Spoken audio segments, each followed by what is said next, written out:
Lone Star Planet by H. Beam Piper and John J. Maguire. Chapter 1. They started giving me the business as soon as I came through the door into the secretary's outer office. There was Ethel Quang Lee, the secretary's receptionist, at her desk. There was Cortlandt Staines, the assistant secretary to the undersecretary for economic penetration, and Norman Gazarin from Protocol, and Toby Lauder from Humanoid People's Affairs, and Raoul Chevier, and Hans Manteuffel, and Olga Resnick. It was a wonder there weren't more of them watching the condemned man's march to the gibbet. The word that the secretary had called me in must have gotten all over the department since the offices had opened. "Ah, Mr. Machiavelli, I presume," Ethel kicked off. "Machiavelli, Jr.," Olga picked up the ball. "At least, that's the way he signs it." "God's gift to the consular service, and the consular service's gift to policy planning," Gazarin added. "Take it easy, folks. These hooligan diplomats would as soon shoot you as look at you," Manteuffel warned. "Be sure and tell the secretary that your friends all want important posts in the Galactic Empire," Olga again. "Well, I'm glad some of you could read it," I fired back. "Maybe even a few of you understood what it was all about." "Don't worry, Silk," Gazarin told me. "Secretary Gopal understands what it was all about. All too well, you'll find." A buzzer sounded gently on Ethel Quang Lee's desk. She snatched up the handphone and whispered into it. A deathly silence filled the room while she listened, whispered some more, then hung it up. They were all staring at me. "Secretary Gopal is ready to see Mr. Stephen Silk," she said. "This way, please." As I started across the room, Staines began drumming on the top of the desk with his fingers, the slow, reiterated rhythm to which a man marches to a military execution. "A cigarette?" Lauder inquired tonelessly. "A glass of rum?" There were 3 men in the Secretary of State's private office. Gopal Singh, the secretary, dark-faced, grey-haired, slender and elegant, meeting me halfway to his desk.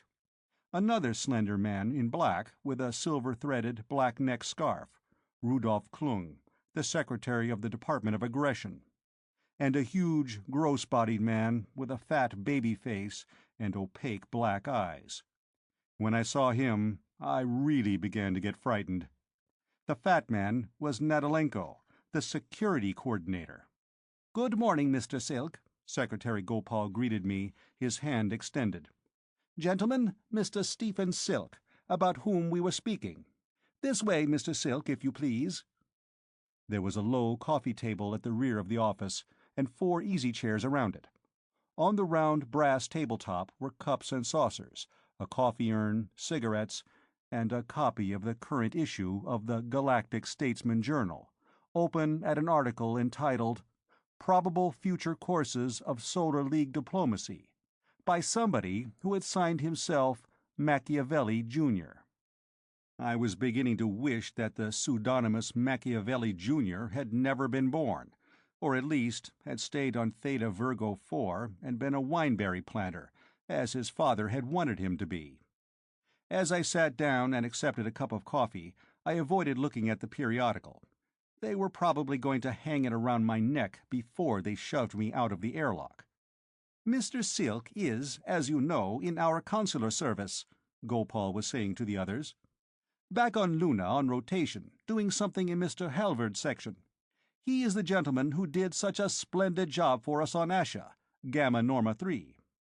And, as he has just demonstrated," he added, gesturing toward the Statesman Journal on the Benares work table, "he is a student both of the diplomacy of the past and the implications of our present policies." "A bit frank," Klung commented dubiously. "But judicious," Natalenko squeaked, in the high, euconoid voice that came so incongruously from his bulk. "He aired his singular accurate predictions in a periodical that doesn't have a circulation of more than 1,000 copies outside his own department. And I don't think the public's semantic reactions to the terminology of imperialism is as bad as you imagine. They seem quite satisfied now with the change in the title of your department from defense to aggression." "Well, we've gone into that, gentlemen," Gopal said. "If the article really makes trouble for us, we can always disavow it. There's no censorship of the journal, and Mr. Silk won't be around to draw fire on us." Here it comes, I thought. "That sounds pretty ominous, doesn't it, Mr. Silk?" Natalenko tittered happily, like a 10-year-old who has just found a new beetle to pull the legs out of. "It's really not as bad as it sounds, Mr. Silk," Gopal hastened to reassure me. "We are going to have to banish you for a while, but I dare say that won't be so bad. The social life here on Luna has probably begun to pall anyhow. So we're sending you to Capella 4. "Capella 4, I repeated, trying to remember something about it. Capella was a geo type like Sol. That wouldn't be so bad. "New Texas," Klung helped me out. Oh, God, no, I thought. "It happens that we need somebody of your sort on that planet, Mr. Silk," Gopal said. "Some of the trouble is in my department, and some of it is in Mr. Klung's. For that reason, perhaps, it would be better if Coordinator Natalenko explained it to you." "You know, I assume, our chief interest in New Texas?" Natalenko asked. "I had some of it for breakfast, sir," I replied. "Super cow." Natalenko tittered again. "Yes, New Texas is the butcher shop of the galaxy. In more ways than one, I'm afraid you'll find. They just butchered one of our people there just a short while ago. Our ambassador, in fact." That would be Silas Cumshaw, and this was the first I'd heard about it. I asked when it had happened. "A couple of months ago.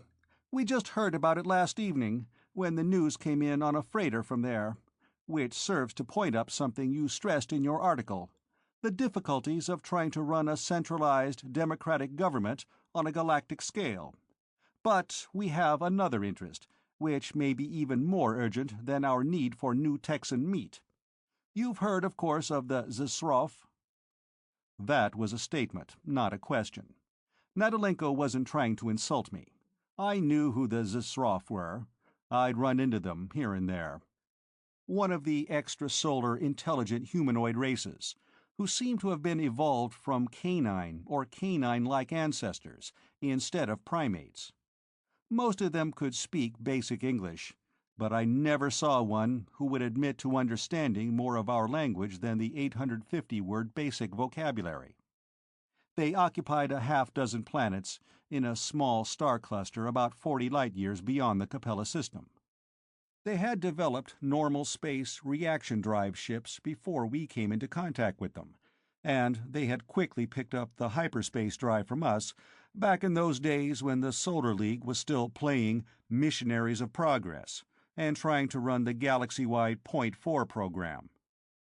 In the past century, it had become almost impossible for anybody to get into their star group, although Zsrof ships were orbiting in on every planet that the League had settled or controlled. There were Zsrof traders and small merchants all over the galaxy, and you almost never saw one of them without a camera. Their little meteor mining boats were everywhere, and all of them carried more of the most modern radar and astrogational equipment than a meteor miner's lifetime earnings could pay for. I also knew that they were one of the chief causes of ulcers and premature gray hair at the League capital on Luna. I'd done a little reading on pre-spaceflight Terran history.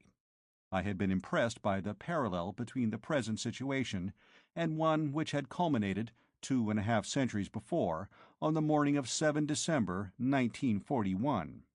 "What," Natalenko inquired, "do you think Machiavelli Jr. would do about the Zsrof?" "We have a Department of Aggression," I replied.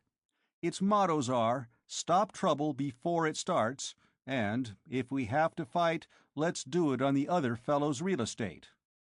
But this situation is just a little too delicate for literal application of those principles.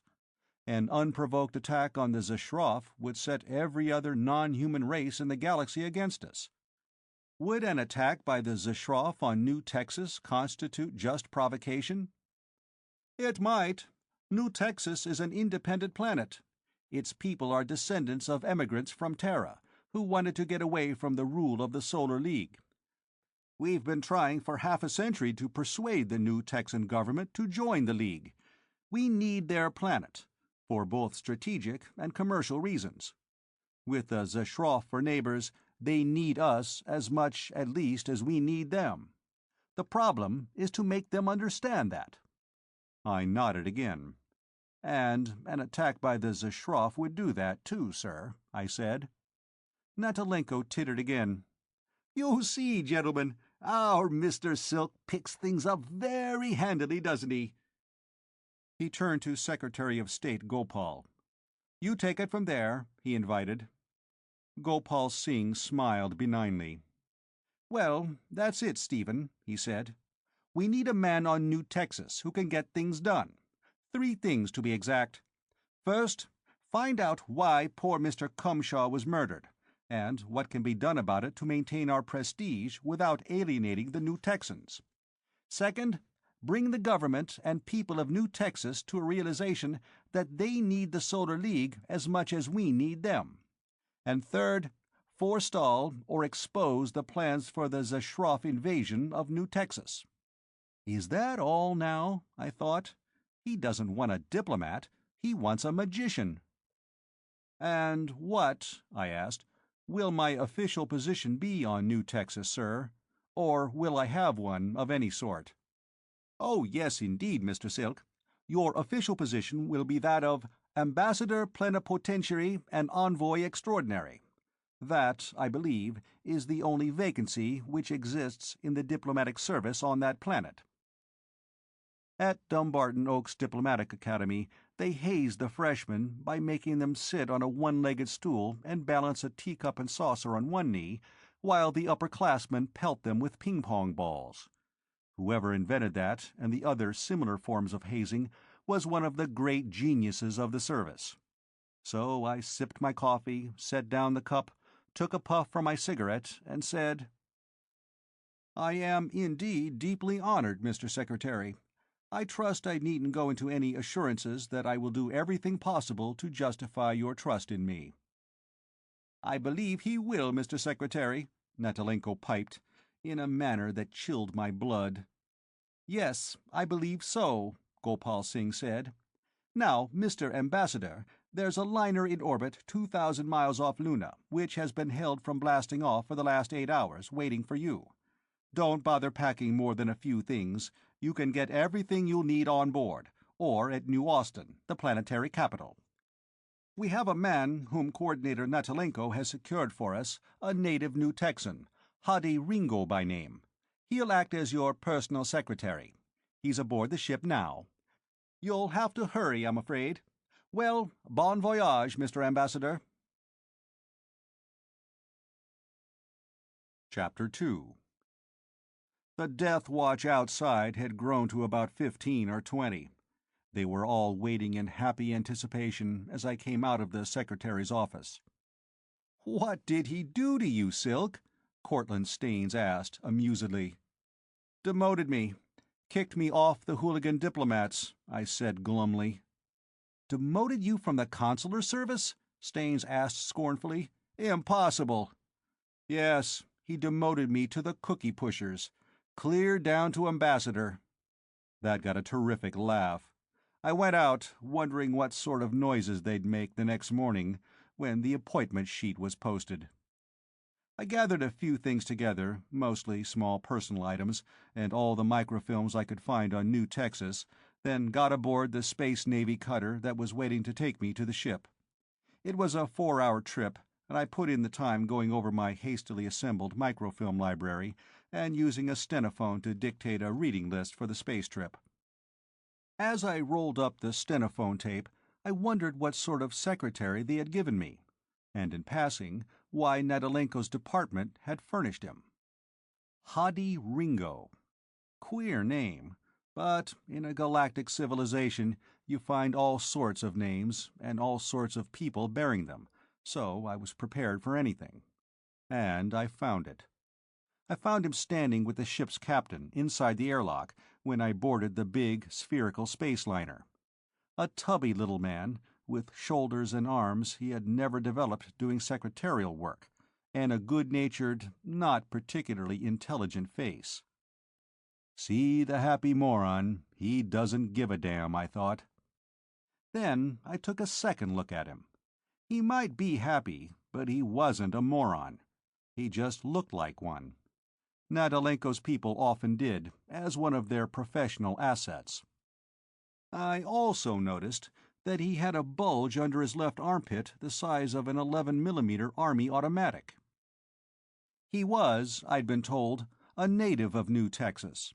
I gathered, after talking with him for a while, that he had been away from his home planet for over 5 years, was glad to be going back, and especially glad that he was going back under the protection of Solar League diplomatic immunity.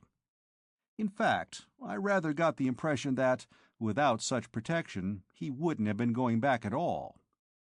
I made another discovery. My personal secretary, it seemed, couldn't read stenotype.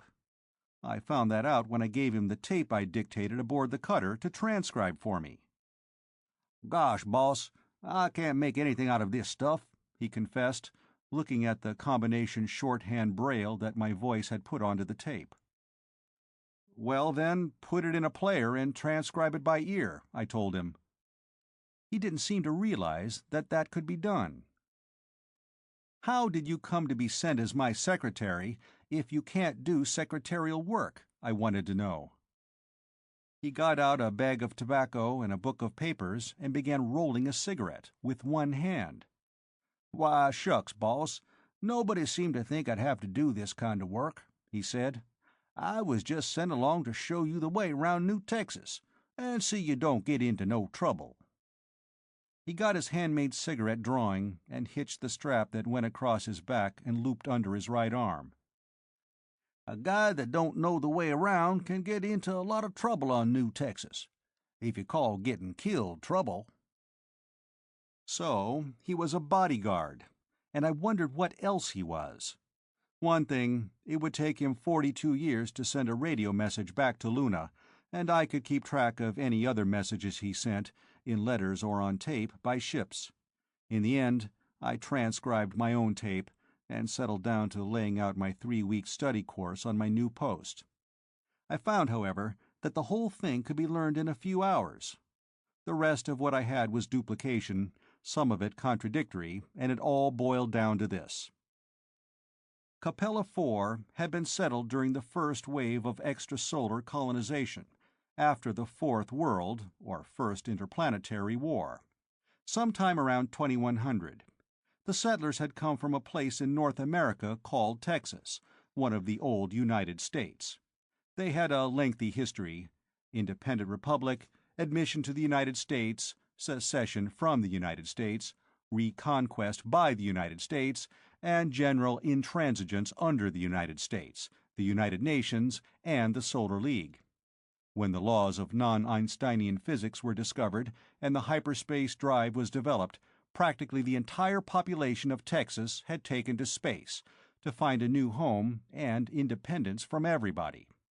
They had found Capella 4, a Terra-type planet with a slightly higher mean temperature, a lower mass, and lower gravitational field, about 1/4 water and 3/4 land surface, at a stage of evolutionary development approximately that of Terra during the late Pliocene. They also found Super Cow, a big mammal looking like the unsuccessful attempt of a hippopotamus to impersonate a dachshund and about the size of a nuclear steam locomotive. On New Texas plains there were billions of them. Their meat was fit for the gods of Olympus. So New Texas had become the meat supplier to the galaxy. There was very little in any of the microfilm books about the politics of New Texas, and, such as it was very scornful. There were such expressions as anarchy tempered by assassination, and grotesque parody of democracy.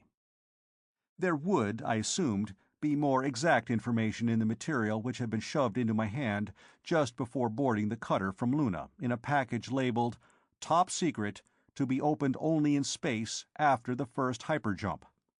There was also a big trunk that had been placed in my suite, sealed and bearing the same instructions. I got Hadi out of the suite as soon as the ship had passed out of the normal space-time continuum, locked the door of my cabin, and opened the parcel.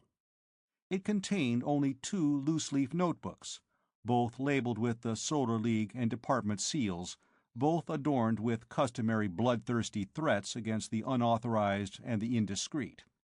They were numbered 1 and 2. 1 contained 4 pages. On the first I read, "Final message of the first Solar League ambassador to New Texas, Andrew Jackson Hickok. I agree with none of the so-called information about this planet on file with the State Department on Luna. The people of New Texas are certainly not uncouth barbarians. Their manners and customs, while lively and unconventional, are most charming. Their dress is graceful and practical, not grotesque. Their soft speech is pleasing to the ear. Their flag is the original flag of the Republic of Texas. It is definitely not a barbaric travesty of our own emblem. And the underlying premises of their political system should, as far as possible, be incorporated into the organization of the Solar League. Here politics is an exciting and exacting game, in which only the true representative of all the people can survive." Department Addendum. After 5 years on New Texas, Andrew Jackson Hickok resigned, married a daughter of a local rancher, and became a naturalized citizen of that planet. He is still active in politics there, often in opposition to Solar League policies. That didn't sound like too bad an advertisement for the planet. I was even feeling cheerful when I turned to the next page, and "Final message of the second Solar League ambassador to New Texas, Cyril Godwinson. Yes and no. Perhaps and perhaps not. Pardon me. I agree with everything you say. Yes and no. Perhaps and perhaps not. Pardon me. I agree." Department Addendum.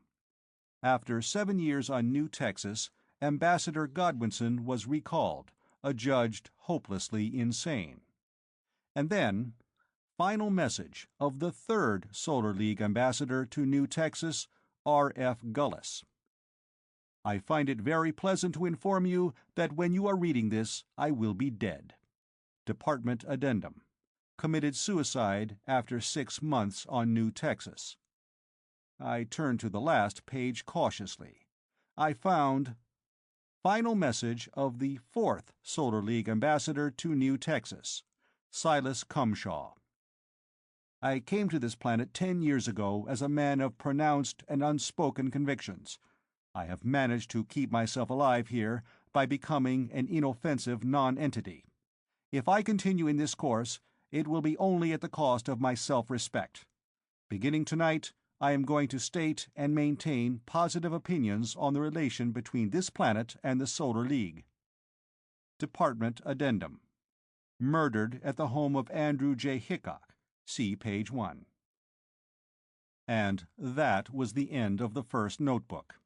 Nice, cheerful reading, complete, solid briefing. I was, frankly, almost afraid to open the second notebook. I hefted it cautiously at first, saw that it contained only about as much pages as the first, and that those pages were sealed with a band around them. I took a quick peek, read the words on the band. "Before reading, open the sealed trunk which has been included with your luggage." So I laid aside the book and dragged out the sealed trunk, hesitated, then opened it. Nothing shocked me more than to find the trunk full of clothes. There were 4 pairs of trousers, light blue, dark blue, gray, and black, with wide cuffs at the bottoms. There were 6 or 8 shirts, their colors running the entire spectrum in the most violent shades. There were a couple of vests. There were 2 pairs of short boots with high heels and fancy leather working, and a couple of hats with 4-inch brims. And there was a wide leather belt, practically a leather corset. I stared at the belt, wondering if I was really seeing what was in front of me. Attached to the belt were a pair of pistols in right and left-hand holsters. The pistols were 7mm Krupp-Tutte ultra-speed automatics, and the holsters were the spring-ejection quick-draw holsters which were the secret of the State Department Special Services. This must be a mistake, I thought. I'm an ambassador now, and ambassadors never carry weapons. The sanctity of an ambassador's person not only made the carrying of weapons unnecessary, so that an armed ambassador was a contradiction of diplomatic terms, but it would be an outrageous insult to the nation to which he had been accredited. Like taking a poison taster to a friendly dinner. Maybe I was supposed to give the belt and holsters to Hadi Ringo, so I tore the sealed band off the second notebook and read through it. I was to wear the local costume on New Texas. That was something unusual. Even in the hooligan diplomats, we leaned over backward in wearing Terran costume to distinguish ourselves from the people among whom we worked. I was further advised to start wearing the high boots immediately, on shipboard, to accustom myself to the heels. These, I was informed, were traditional. They had served a useful purpose in the early days on Terran Texas, when all travel had been on horseback. On horseless and mechanized New Texas, they were a useless but venerated part of the cultural heritage. There were bits of advice about the hat and the trousers, which for some obscure reason were known as Levi's, and I was informed, as an order, that I was to wear the belt and pistols at all times outside the embassy itself. That was all of the second notebook. The two notebooks, plus my conversation with Gopal, Klung, and Natalenko, completed my briefing for my new post. I slid off my shoes and pulled on a pair of boots. They fitted perfectly. Evidently, I had been tapped for this job as soon as word of Silas Cumshaw's death had reached Luna, and there must have been some fantastic hurrying to get my outfit ready. I didn't like that any too well, and I liked the order to carry the pistols even less. Not that I had any objection to carrying weapons per se. I had been born and raised on Theta Virgo 4, where the children weren't allowed outside the house unattended until they've learned to shoot. But I did have strenuous objections to being sent, virtually ignorant of local customs, on a mission where I was ordered to commit deliberate provocation of the local government, immediately on the heels of my predecessor's violent death. The author of Probable Future Courses of Solar League Diplomacy had recommended the use of provocation to justify conquest. If the New Texans murdered 2 Solar League ambassadors in a row, nobody would blame the League for moving in with a space fleet and an army. I was beginning to understand how Dr. Guillotine must have felt while his neck was being shoved into his own invention. I looked again at the notebooks, each marked in red, "Familiarize yourself with contents and burn or disintegrate." I'd have to do that, of course. There were a few non-humans and a lot of non-League people aboard this ship. I couldn't let any of them find out what we considered a full briefing for a new ambassador. So I wrapped them in the original package and went down to the lower passenger zone, where I found the ship's third officer. I told him that I had some secret diplomatic matter to be destroyed, and he took me to the engine room. I shoved the package into one of the mass energy converters and watched it resolve itself into its constituent protons, neutrons, and electrons. On the way back, I stopped in at the ship's bar. Hadi Ringo was there, wrapped up in, and I use the words literally, a young lady from the Aldebaran system. She was on her way home from one of the quickie divorce courts on Terra, and was celebrating her marital emancipation. They were so entangled with each other that they didn't notice me. When they left the bar, I slipped after them until I saw them enter the ladies' stateroom. That, of course, would have Hadi immobilized, better word, located, for a while. So I went back to our suite, picked the lock of Hadi's room, and allowed myself half an hour to search his luggage. All of his clothes were new, but there were not a great many of them. Evidently, he was planning to re-outfit himself on New Texas. There were a few odds and ends, the kind any man with a real home planet will hold on to, in the luggage.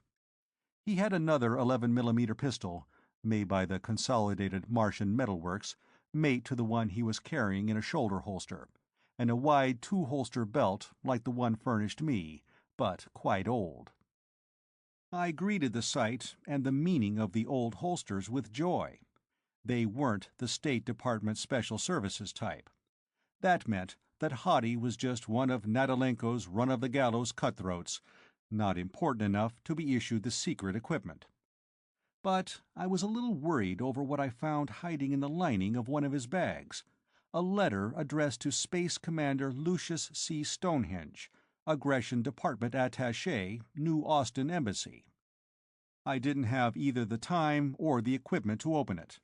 But, knowing our various departments, I tried to reassure myself with the thought that it was only a letter of credence, with the real message to be delivered orally. About the real message I had no doubts. Arrange the murder of Ambassador Stephen Silk in such a way that it looks like another New Texas job. Starting that evening, or what passed for evening aboard a ship in hyperspace, Hottie and I began a positively epical binge together. I had it figured this way. As long as we were aboard ship, I was perfectly safe. On the ship, in fact, Hottie would definitely have given his life to save mine. I'd have to be killed on New Texas to give Klung's boys their excuse for moving in. And there was always the chance, with no chance too slender for me to ignore, that I might be able to get Hottie drunk enough to talk, yet still be sober enough myself to remember what he said.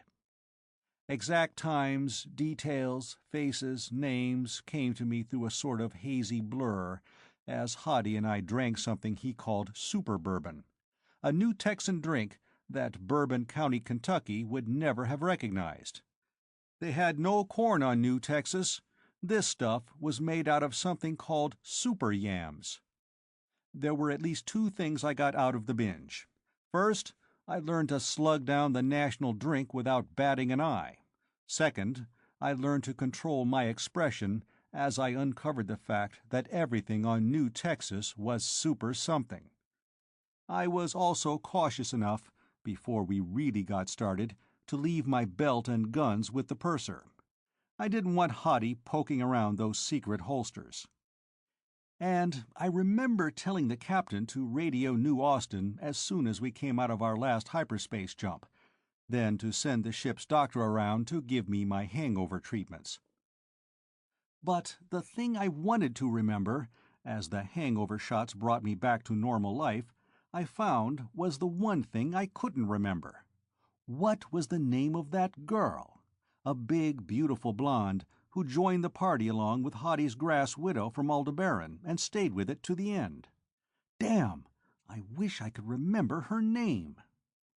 When we were 15,000 miles off planet and the lighters from New Austin Spaceport were reported on the way, I got into the skin-tight Levi's, the cataclysmic colored shirt, and the loose vest, tucked my big hat under my arm, and went to the purser's office for my guns, buckling them on.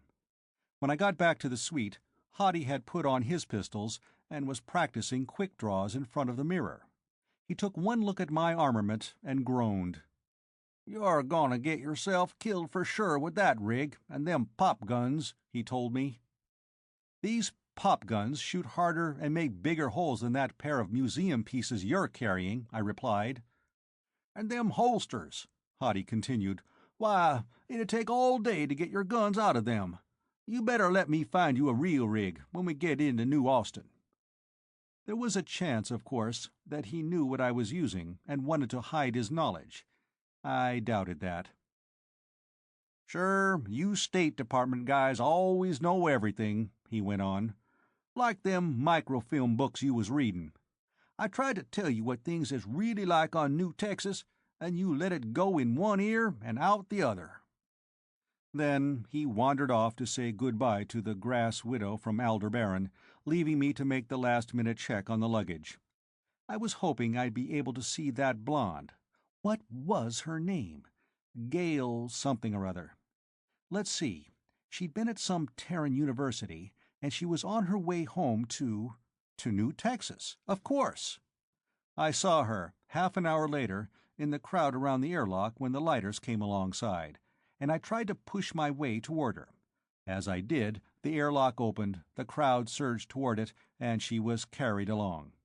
Then the airlock closed, after she had passed through, and before I could get to it. That meant I'd have to wait for the second lighter. So I made the best of it, and spent the next half hour watching the disk of the planet grow into a huge ball that filled the lower half of the view screen, and then lose its curvature. And instead of moving in toward the planet, we were going down toward it. Chapter 3. New Austin Spaceport was a huge place, a good 50 miles outside the city. As we descended, I could see that it was laid out like a wheel, with the landings and the blast-off stands around the hub, and high buildings, packing houses and refrigeration plants, along the many spokes. It showed a technological level quite out of keeping with the accounts I had read, or the stories Hadi had told, about the simple ranch life of the planet. Might be foreign capital invested there, and I made a mental note to find out whose. On the other hand, Old Texas, on Terra, had been heavily industrialized, so much so that the state itself could handle the gigantic project of building enough spaceships to move almost the whole population into space. Then the landing field was rushing up at us, with the nearer ends of the roadways and streets drawing close and the far ends lengthening out away from us. The other lighter was already down, and I could see a crowd around it. There was a crowd waiting for us when we got out and went down the escalators to the ground, and as I had expected, a special group of men waiting for me. They were headed by a tall, slender individual in the short, black Eisenhower jacket, gray striped trousers, and black Homburg that was the uniform of the diplomatic service, alias the Cookie Pushers. Over their heads at the other rocket boat, I could see the gold-gleaming head of the girl I'd met on the ship. I tried to push through the crowd and get to her. As I did, the Cookie Pusher got in my way. "Mr. Silk, Mr. Ambassador, here we are," he was clamoring. "The car for the embassy is right over here." He clutched my elbow. "You have no idea how glad we all are to see you, Mr. Ambassador." Yes, of course. Now, there's somebody over there I have to see at once." I tried to pull myself loose from his grasp. Across the concrete between the two lighters, I could see the girl push out of the crowd around her and wave a hand to me. I tried to yell to her, but just then another lighter, loaded with freight, started to lift out at another nearby stand, with the roar of half a dozen Niagaras. The thin man in the striped trousers added to the uproar by shouting into my ear and pulling at me. "We haven't time," he finally managed to make himself heard. "We're dreadfully late now, sir. You must come with us." Hadi, too, had caught hold of me by the other arm. "Come on, boss. There's got to be some reason why he's got himself in an uproar about whatever it is. You'll see her again."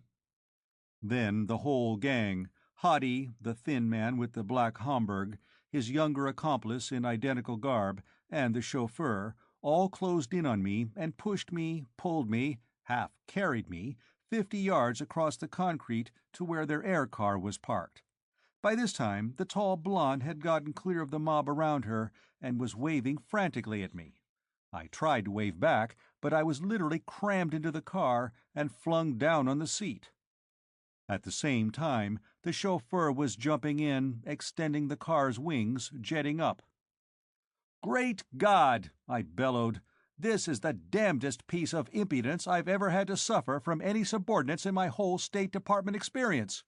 I want an explanation out of you, and it better be a good one." There was a deafening silence in the car for a moment. The thin man moved himself off my lap, then sat there looking at me with the heartbroken eyes of a friendly dog that had just been kicked for something which wasn't really its fault. "Mr. Ambassador, you can't imagine how sorry we all are, but if we hadn't gotten you away from the spaceport and to the embassy at once, we would all have been much sorrier." "Somebody here gunning for the ambassador?" Hadi demanded sharply. "Oh, no, I hadn't even thought of that." The thin man almost gibbered. "But your presence at the embassy is of immediate and urgent necessity. You have no idea of the state in which things have gotten. Oh, pardon me, Mr. Ambassador. I am Gilbert W. Thromley, your charge d'affaires." I shook hands with him. "And Mr. Benito Gomez, the secretary of the embassy." I shook hands with him too, and started to introduce Mr. Hoddy Ringo. Hoddy, however, had turned to look out the rear window. Immediately he gave a yelp. "We got a tail, boss! 2 of them! Look back there!" There were 2 black 8-passenger air cars of the same model whizzing after us, making an obvious effort to overtake us. The chauffeur cursed and fired his auxiliary jets, then his rocket booster.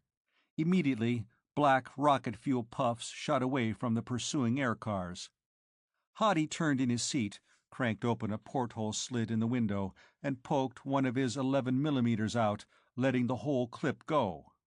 Thromley and Gomez slid down onto the floor, and both began to drag me down with them, imploring me not to expose myself.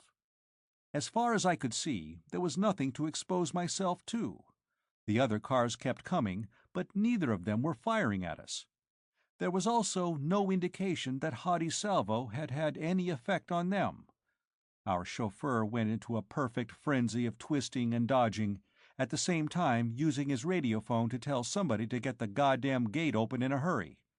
I saw the blue skies and green plains of New Texas replacing one another above, under, in front of, and behind us. Then the car set down on a broad stretch of concrete, the wings were retracted, and we went whizzing down a city street. We whizzed down a number of streets.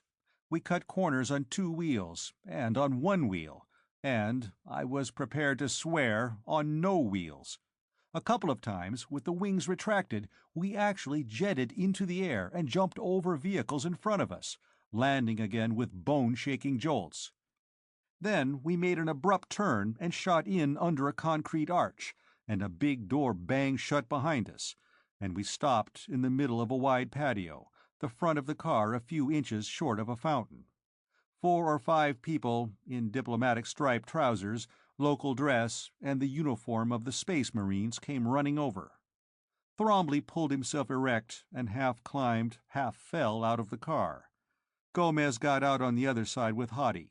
I climbed out after Thromley. A tall, sandy-haired man in the uniform of the Space Navy came over. "What the devil's the matter, Thromley?" he demanded. Then, seeing me, he gave me as much of a salute as a naval officer will ever bestow on anybody in civilian clothes. "Mr. Silk?" He looked at my costume and the pistols on my belt in well-bred concealment of surprise. "I'm your military attaché, Stonehenge, Space Commander, Space Navy." I noticed that Hoddy's ears had pricked up, but he wasn't making any effort to attract Stonehenge's attention. I shook hands with him, introduced Hoddy, and offered my cigarette case around. "You seem to have had a hectic trip from the spaceport, Mr. Ambassador. What happened?" Thromley began accusing our driver of trying to murder the lot of us. Hoddy brushed him aside and explained. "Just after we took off, 2 other cars took off after us. We speeded up, and they speeded up too. Then your flyboy here got fancy. That shook 'em off. Time we got into the city, we dropped them. Nice job of driving. Probably saved our lives." "Shucks, that wasn't nothing," the driver disclaimed. "When you drive for politicians, you're either good or you're good and dead." "I'm surprised they started so soon," Stonehenge said. Then he looked around at my fellow passengers, who seemed to have realized by now that they were no longer dangling by their fingernails over the brink of the grave. "But, gentlemen, let's not keep the ambassador standing out here in the hot sun." So we went over the arches at the side of the patio, and were about to sit down when one of the embassy servants came up, followed by a man in a loose vest and blue Levi's and a big hat. He had a pair of automatics in his belt, too. "I'm Captain Nelson, New Texas Rangers," he introduced himself. "Which one of you all is Stephen Silk?" I admitted it. The ranger pushed back his wide hat and grinned at me. "I just can't figure this out," he said. "You're in the right place and the right company, but we got a report from a mighty good source that you've been kidnapped at the spaceport by a gang of thugs." "A blonde source?" I made curving motions with my hands. "I don't blame her. My efficient and conscientious charge d'affaires, Mr. Thromley, felt that I should reach the embassy here as soon as possible, and from where she was standing, it must have looked like a kidnapping. Fact is, it looked like one from where I was standing, too. Was that you and your people who were chasing us? Then I must apologize for opening fire on you. I hope nobody was hurt." "No, our cars are pretty well armored.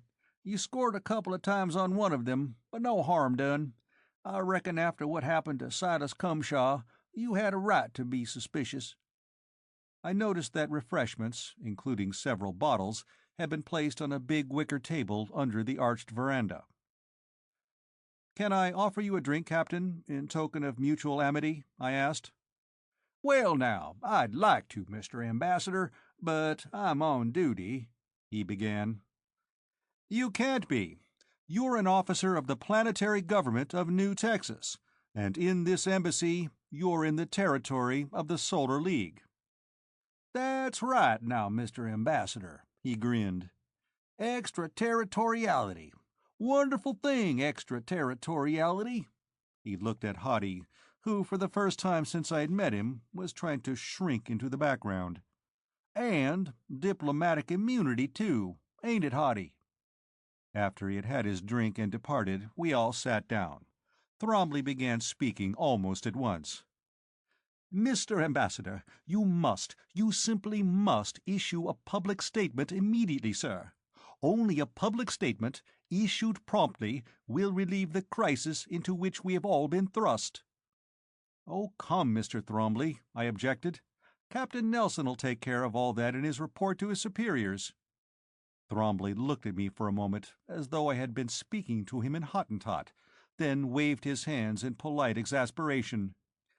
"Oh, no, no, I don't mean that, sir. I mean a public statement to the effect that you have assumed full responsibility for the embassy. Where is that thing? Mr. Gomez!" Gomez gave him 4 or 5 sheets stapled together. He laid them on the table, turned to the last sheet, and whipped out a pen.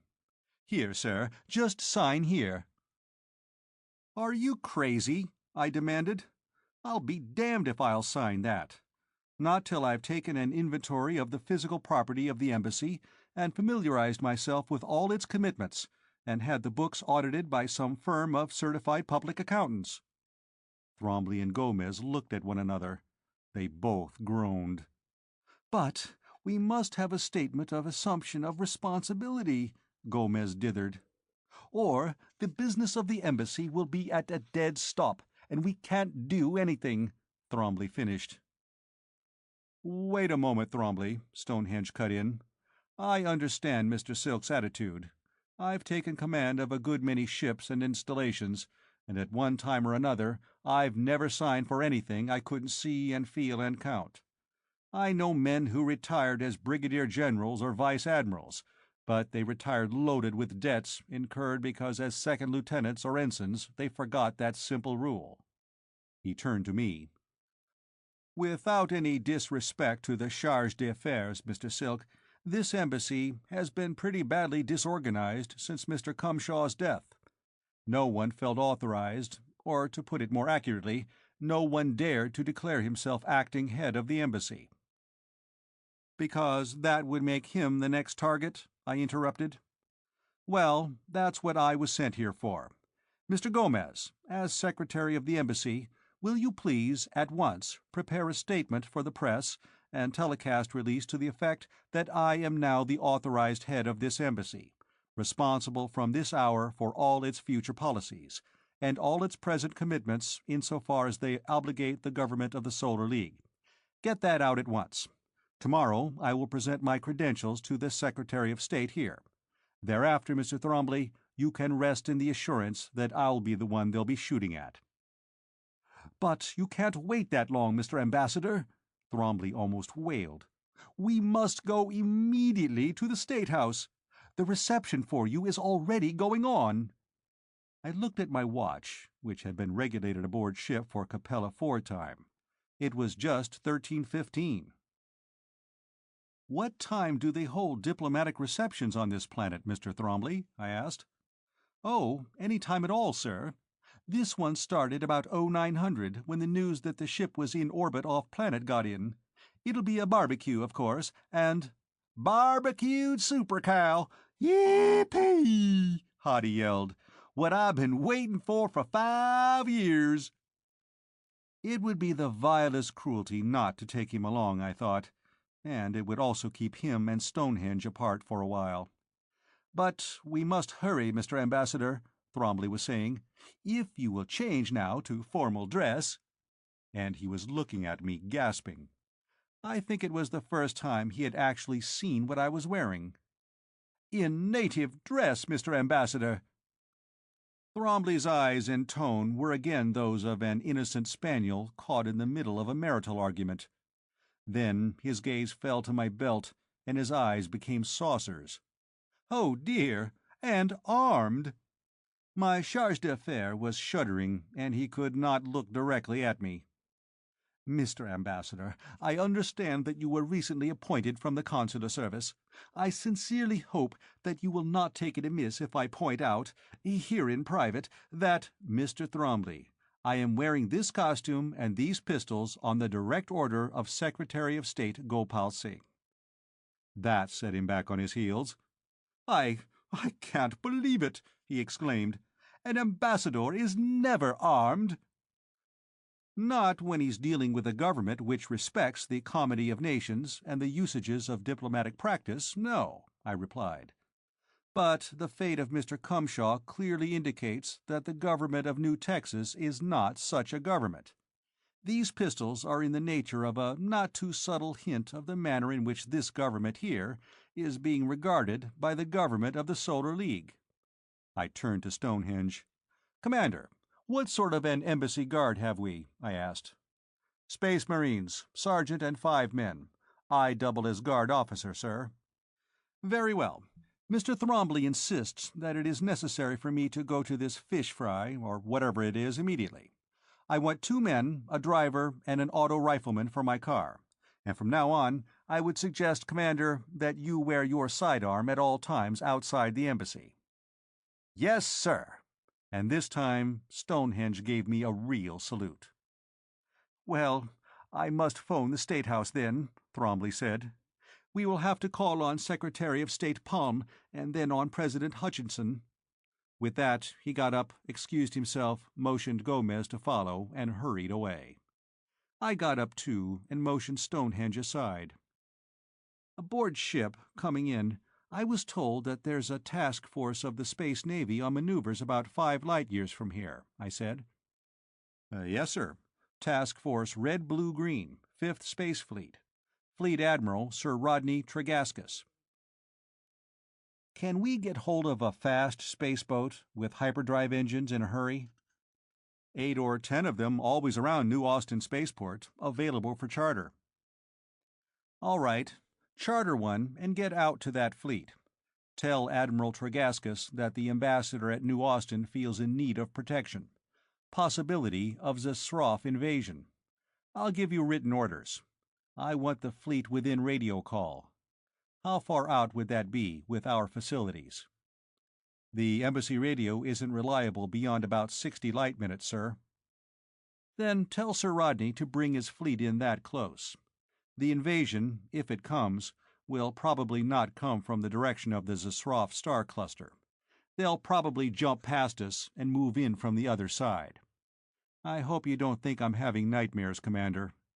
Danger of a Zasroff invasion was pointed out to me by persons on the very highest level, on Luna." Stonehenge nodded. "I'm always having the same kind of nightmares, sir, especially since this special envoy arrived here, ostensibly to negotiate a meteor mining treaty." He hesitated for a moment. "We don't want the New Texans to know, of course, that you've sent for the fleet?" "Naturally not." "Well, if I can wait until about midnight before I leave, I can get a boat owned, manned, and operated by Solar League people. The boat's a dreadful-looking old tub, but she's sound and fast. The gang who own her are pretty notorious characters, suspected of smuggling, piracy, and whatnot, but they'll keep their mouths shut if well paid. Then pay them well, I said. And it's just as well you're not leaving at once. When I get back from this clambake, I'll want to have a general informal council, and I certainly want you in on it. On the way to the State House in the aircar, I kept wondering just how smart I had been. I was pretty sure that the Zsroff were getting ready for a sneak attack on New Texas, and, as Solar League ambassador, I, of course, had the right to call on the Space Navy for any amount of armed protection. Sending Stonehenge off on what couldn't be less than an 18-hour trip would delay anything he and Hottie might be cooking up, too. On the other hand, with the fleet so near, they might decide to have me rubbed out in a hurry, to justify seizing the planet ahead of the Zsroff. I was in that pleasant spot called damned if you do and damned if you don't.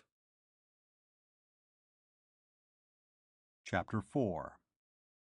The State House appeared to cover about a square mile of ground, and it was an insane jumble of buildings piled beside and on top of one another, as though it had been in continuous construction ever since the planet was colonized, 80-odd years before. At what looked like one of the main entrances, the car stopped. I told our marine driver and auto rifleman to park the car and take in the barbecue, but to leave word with the doorman where they could be found. Hottie, Thrombley, and I went in, to be met by a couple of New Texas Rangers, one of them the officer who had called at the embassy. They guided us to the office of the Secretary of State. "We're dreadfully late," Thrombley was fretting.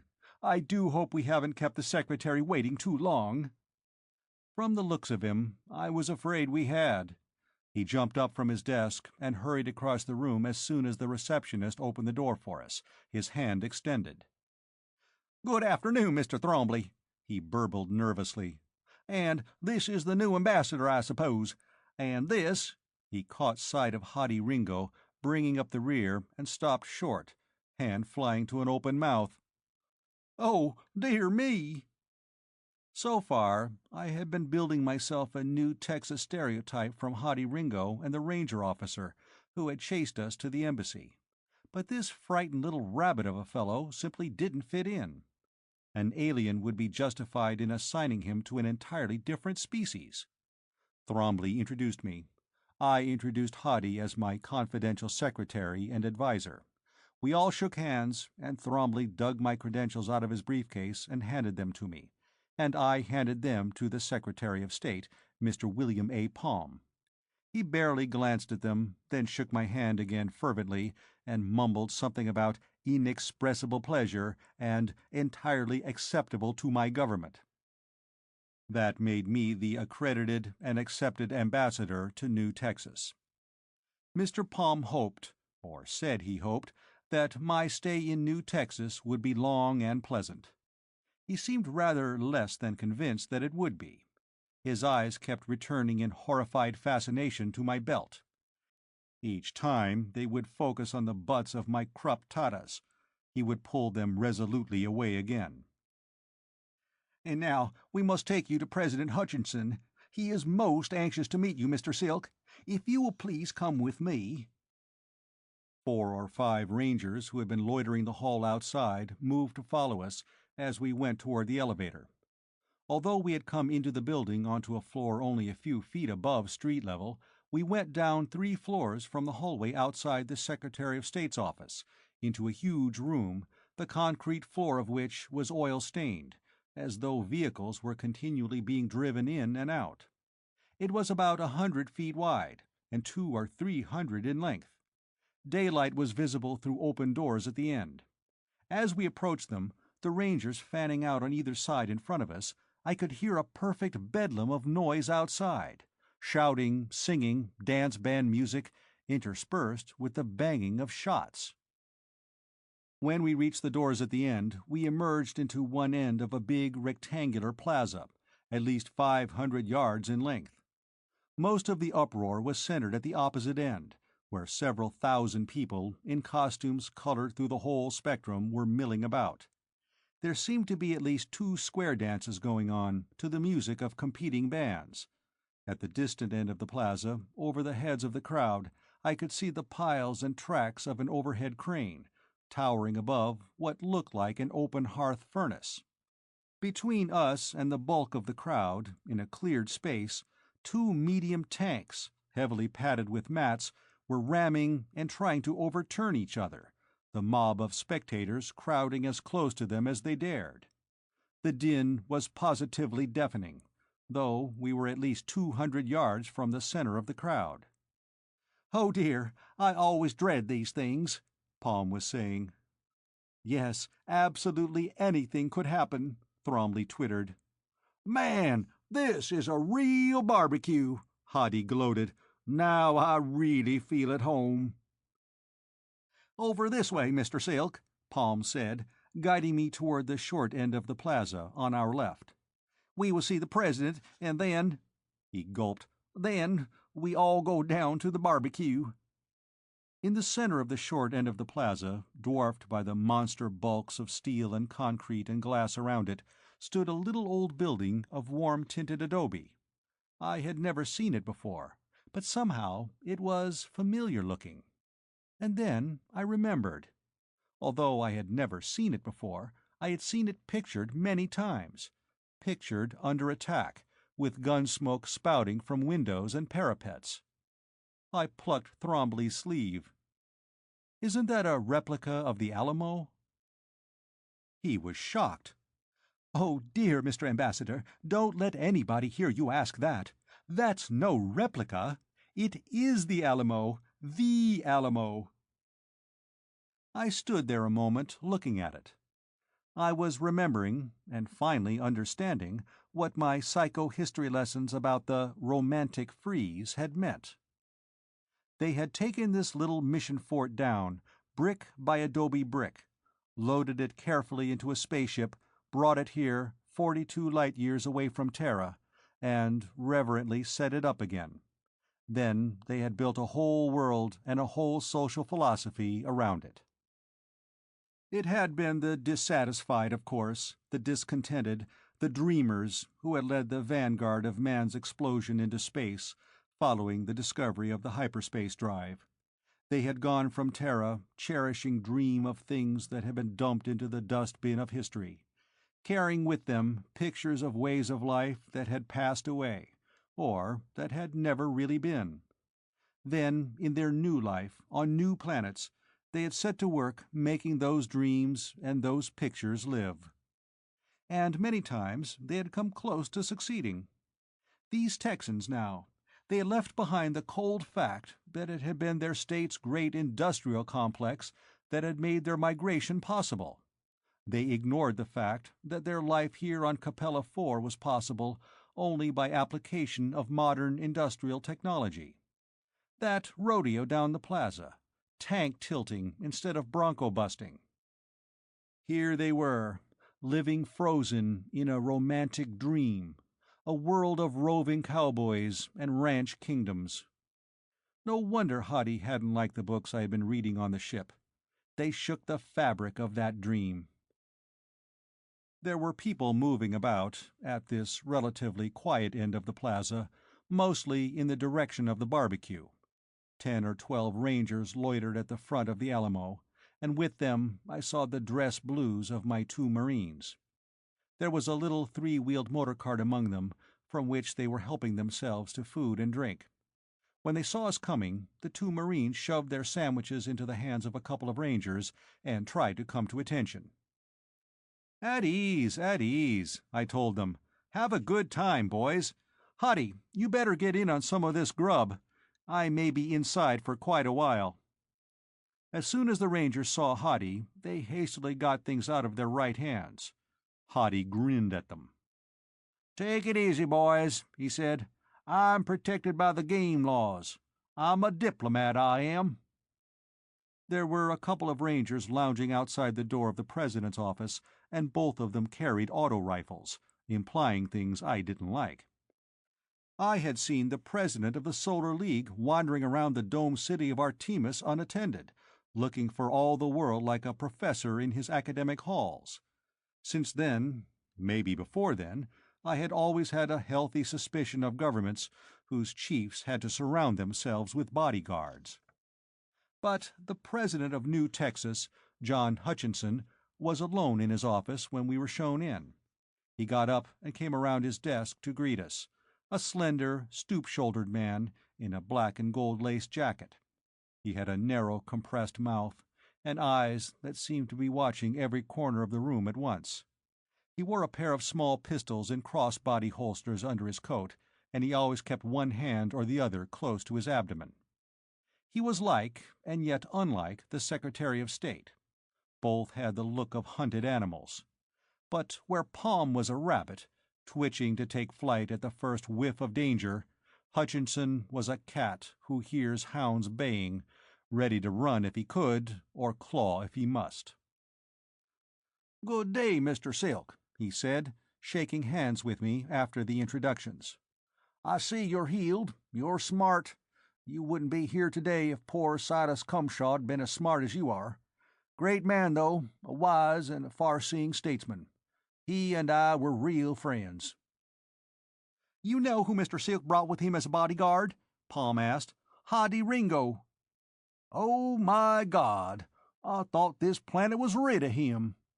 The president turned to me. "You got a good trigger man, though, Mr. Ambassador. Good man to watch your back for you.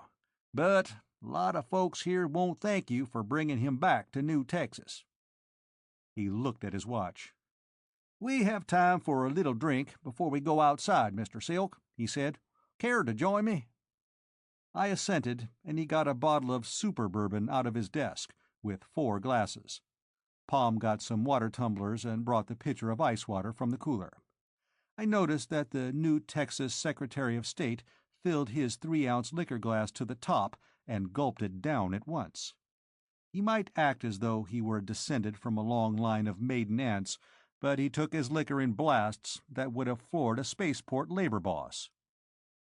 We had another drink, a little slower, and chatted for a while, and then Hutchinson said regretfully that we'd have to go outside and meet the folks.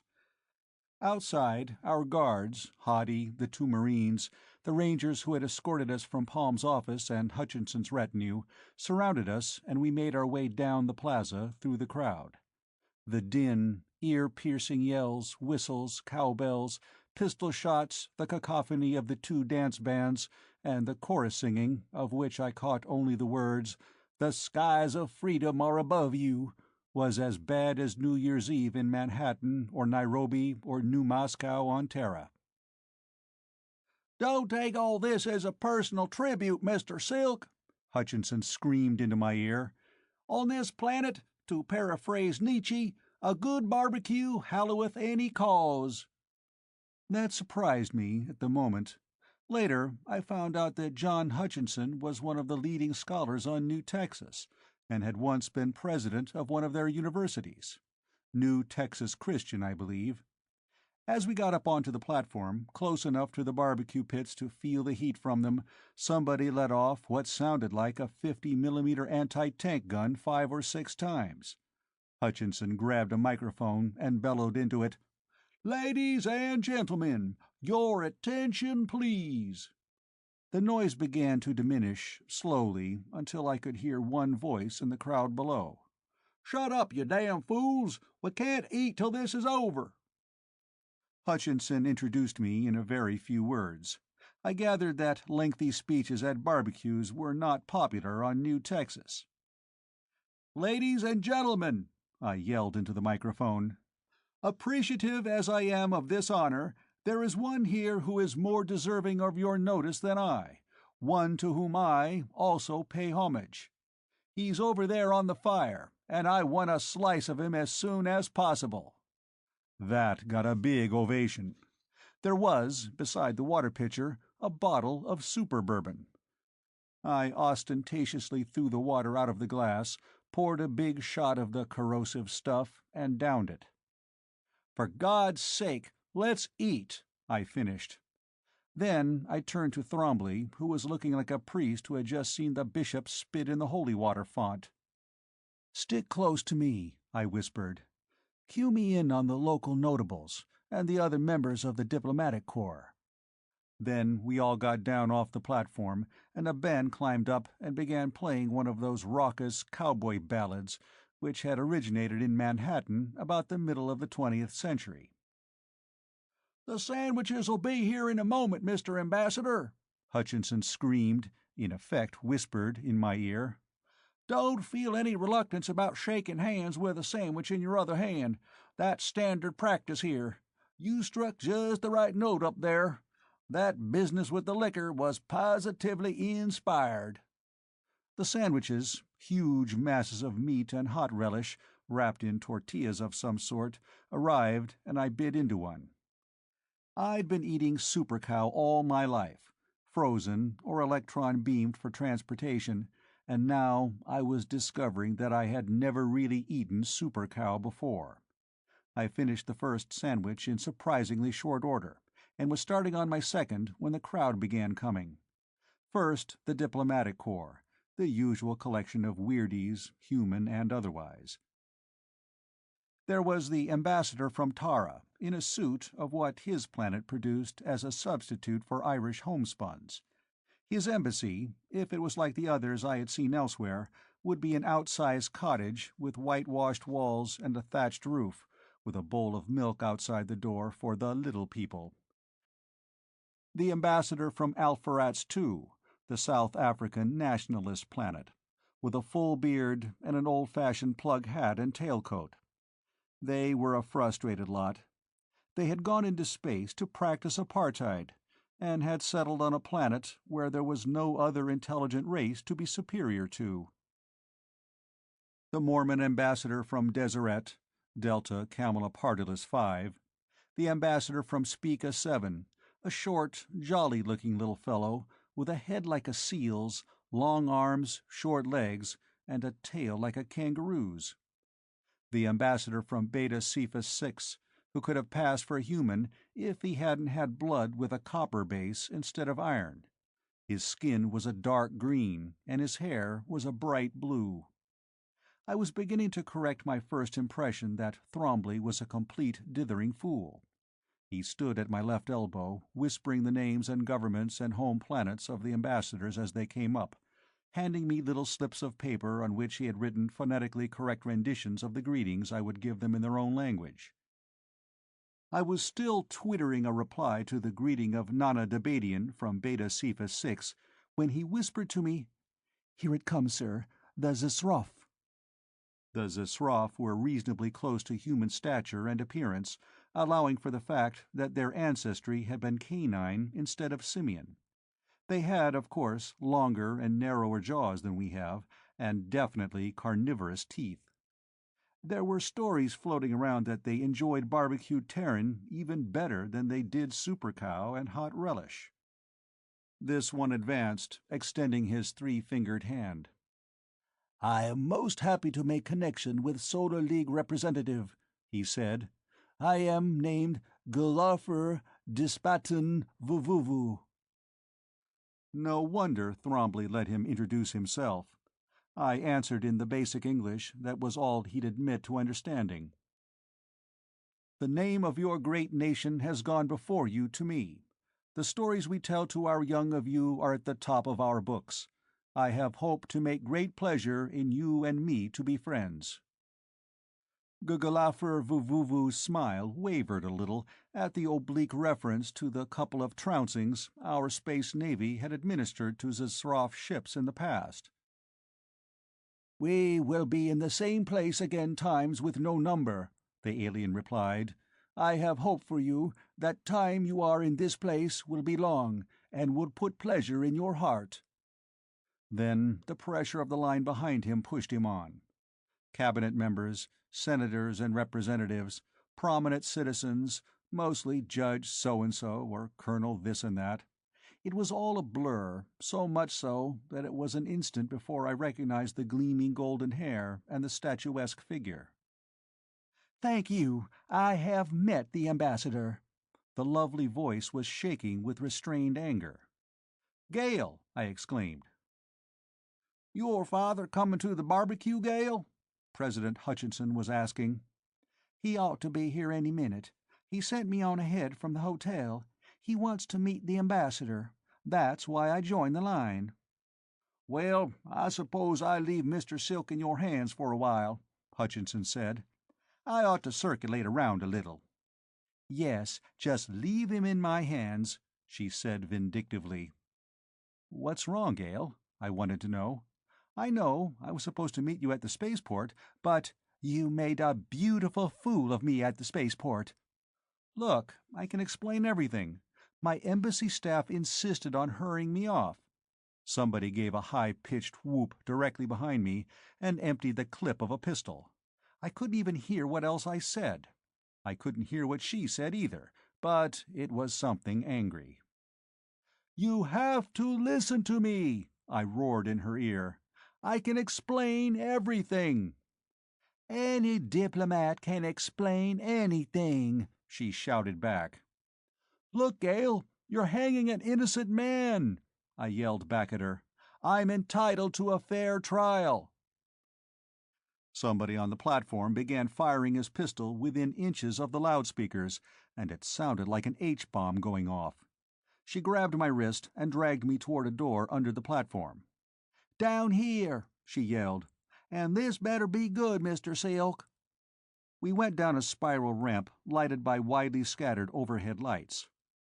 "Space attack shelter," she explained.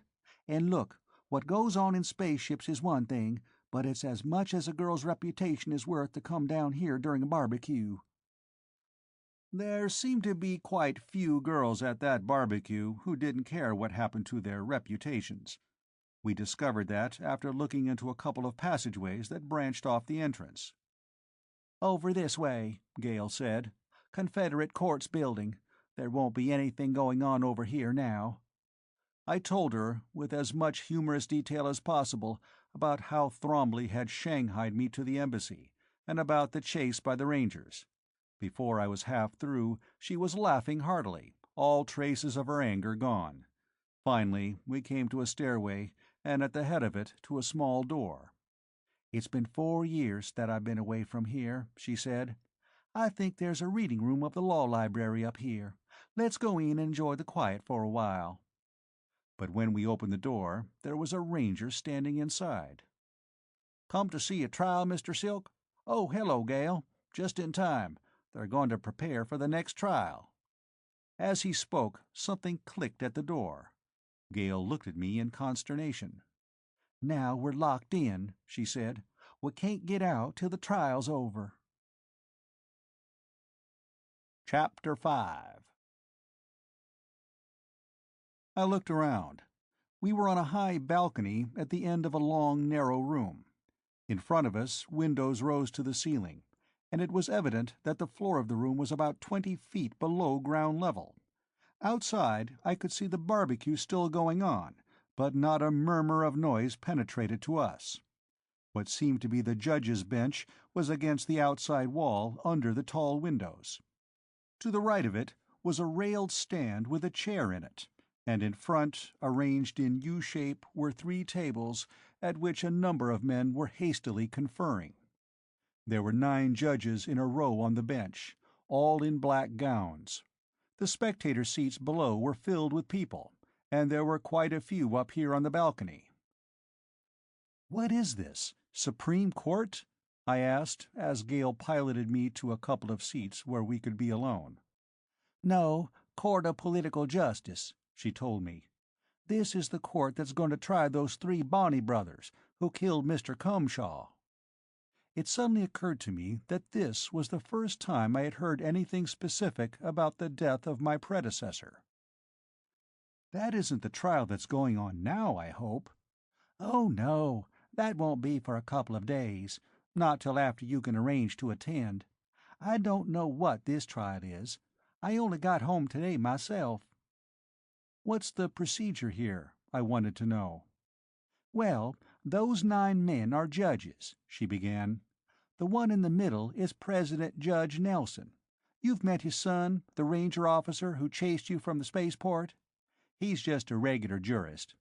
The other 8 are prominent citizens who are drawn from a panel, like a jury. The men at the table on the left are the prosecution, friends of the politician who was killed. And the ones on the right are the defense. They'll try to prove that the dead man got what was coming to him. The ones in the middle are friends of the court. They're just anybody who has any interest in the case.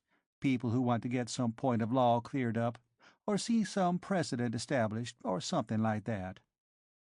You seem to assume that this is a homicide case, I mentioned. They generally are. Sometimes mayhem, or wounding, or simple assault. But there had been some sort of conference going on in the open space of floor between the judge's bench and the 3 tables. It broke up now, and the judge in the middle rapped with his gavel. "Are you gentlemen ready?" he asked. "All right, then. Court of Political Justice of the Confederate Continents of New Texas is now in session. Case of the Friends of S. Austin Maverick, deceased, late of James Bowie Continent, versus Wilbur Whately." "My God, did somebody finally kill Os Maverick?" Gale whispered. On the center table, in front of the friends of the court, both sides seemed to have piled their exhibits. Among the litter I saw some torn clothing, a big white sombrero covered with blood, and a long machete. "The general nature of the case," the judge was saying, "is that the defendant, Wilbur Whately, of Sam Houston Continent, is here charged with diverse offenses arising from the death of the Honorable S. Austin Maverick, whom he killed on the front steps of the Legislative Assembly Building here in New Austin." What goes on here? I thought angrily. This is the rankest instance of a prejudged case I've ever seen. I started to say as much to Gale, but she hushed me. "I want to hear the specifications," she said. A man at the prosecution table had risen. "Please the court," he began. "The defendant, Wilbur Whately, is here charged with political irresponsibility and excessive atrocity in exercising his constitutional right of criticism of a practicing politician. The specifications are as follows: that on the afternoon of May 7th, Anno Domini 2193, the defendant here present did arm himself with a machete, said machete not being one of his normal and accustomed weapons, and did loiter in wait on the front steps of the Legislative Assembly Building in the city of New Austin, Continent of Sam Houston, and did approach the decedent, addressing him in abusive, obscene, and indecent language, and did set upon and attack him with the machete aforesaid, causing the said decedent, S. Austin Maverick, to die." The court wanted to know how the defendant would plead. Somebody, without bothering to rise, said, "Not guilty, Your Honor," from the defense table. There was a brief scraping of chairs. 4 of 5 men from the defense and the prosecution tables got up and advanced to confer in front of the bench, comparing sheets of paper. The man who had read the charges, obviously the chief prosecutor, made himself the spokesman. "Your Honor, defense and prosecution wish to enter the following stipulations: that the decedent was a practicing politician within the meaning of the Constitution, that he met his death in the manner stated in the coroner's report, and that he was killed by the defendant, Wilbur Whately." "Is that agreeable to you, Mr. Vincent?" the judge wanted to know. The defense answered affirmatively. I sat back, gaping like a fool. Why, that was practically— no, it was a confession. "All right, gentlemen," the judge said. "Now we have all that out of the way, let's get on with the case." As though there were any case to get on with. I fully expected them to take it on from there in song, words by Gilbert and music by Sullivan. "Well, Your Honor, we have a number of character witnesses," the prosecution, for God's sake, announced. "Skip them," the defense said. "We stipulate." "But you can't stipulate character testimony," the prosecution argued. "You don't know what our witnesses are going to testify to." "Sure we do. they're going to give us a big, long, shaggy dog story about the life and miracles of St. Austin Maverick. We'll agree in advance to all that. This case is concerned only with his record as a politician, and as he spent the last 15 years in the Senate, that's all a matter of public record. I assume that the prosecution is going to introduce all that, too?" "Well, naturally," the prosecution began. "Including his public acts on the last day of his life?" the counsel for the defense demanded. "His actions on the morning of May 7th as chairman of the Finance and Revenue Committee? You going to introduce that as evidence for the prosecution?" "Well, now," the prosecutor began. "Your Honor, we asked to have a certified copy of the proceedings of the Senate Finance and Revenue Committee for the morning of May 7th, 2193, read into the record of this court," the counsel for the defense said. "And thereafter we rest our case." "Has the prosecution anything to say before we close the court?" Judge Nelson inquired. "Well, Your Honor, this seems, that is, we ought to hear both sides of it. My old friend, Aus Maverick, was a really fine man. He did a lot of good for the people of this continent." "Yeah, we'd 'a' lynched him when we got back if somebody hadn't chopped him up here in New Austin," a voice from the rear of the courtroom broke in. The prosecution hemmed and hawed for a moment, then announced in a hasty mumble that it rested. "I will now close the court," Judge Nelson said. "I advise everybody to keep your seats. I don't think it's going to be closed very long." And then he actually closed the court. Pressing a button on the bench, he raised a high black screen in front of him and his colleagues. It stayed up for some 60 seconds and then dropped again. "The Court of Political Justice has reached a verdict," he announced. "Wilbur Whately and your attorney approach and hear the verdict." The defense lawyer motioned a young man who had been sitting beside him to rise. In the silence that had fallen, I could hear the defendant's boots squeaking as he went forward to hear his fate. The judge picked up a belt and a pair of pistols that had been lying in front of him. "Wilbur Whately," he began, "this court is proud to announce that you have been unanimously acquitted of the charge of political irresponsibility and of unjustified and excessive atrocity.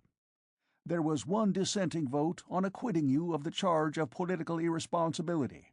One of the associate judges felt that the late unmitigated scoundrel, Austin Maverick, ought to have been skinned alive an inch at a time. You are, however, acquitted of that charge, too. You all know," he continued, addressing the entire assemblage, "the reason for which this young hero cut down that monster of political iniquity, S. Austin Maverick. On the very morning of his justly merited death, Austin Maverick, using the powers of his political influence, rammed through the Finance and Revenue Committee a bill entitled An Act for the Taxing of Personal Incomes and for the Levying of a Withholding Tax.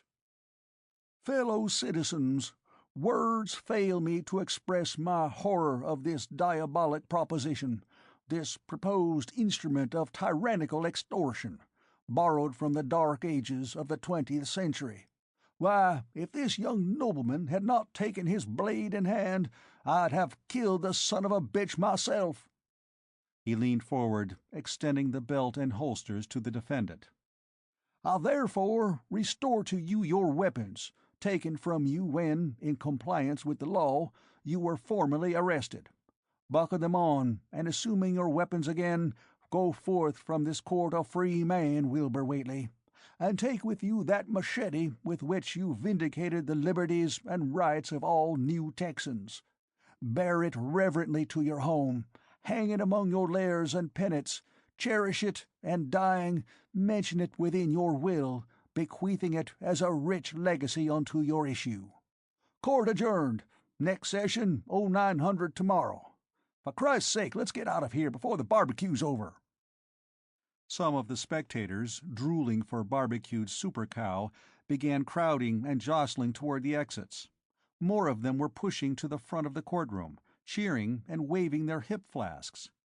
The prosecution and about half of the friends of the court hastily left by a side door, probably to issue statements disassociating themselves from the deceased Maverick.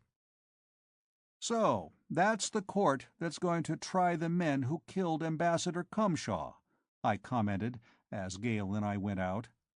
"Why, the purpose of that court seems to be to acquit murderers." "Murderers?" She was indignant. "That wasn't murder. He just killed a politician.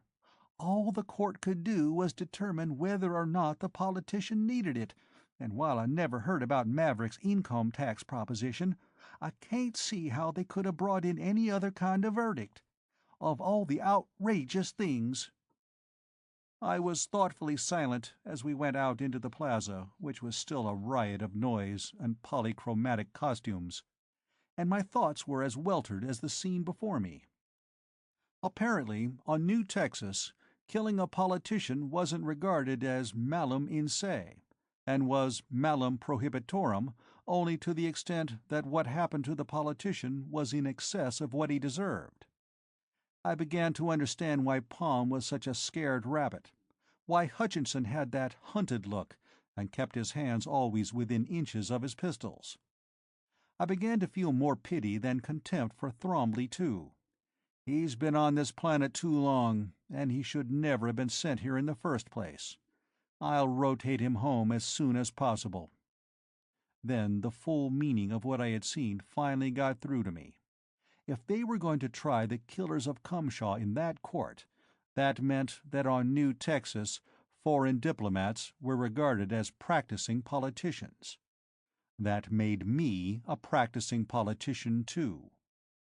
And that's why, when we got back to the vicinity of the bandstand, I had my right hand close to my pistol, with my thumb on the inconspicuous little spot of silver inlay that operated the secret holster mechanism.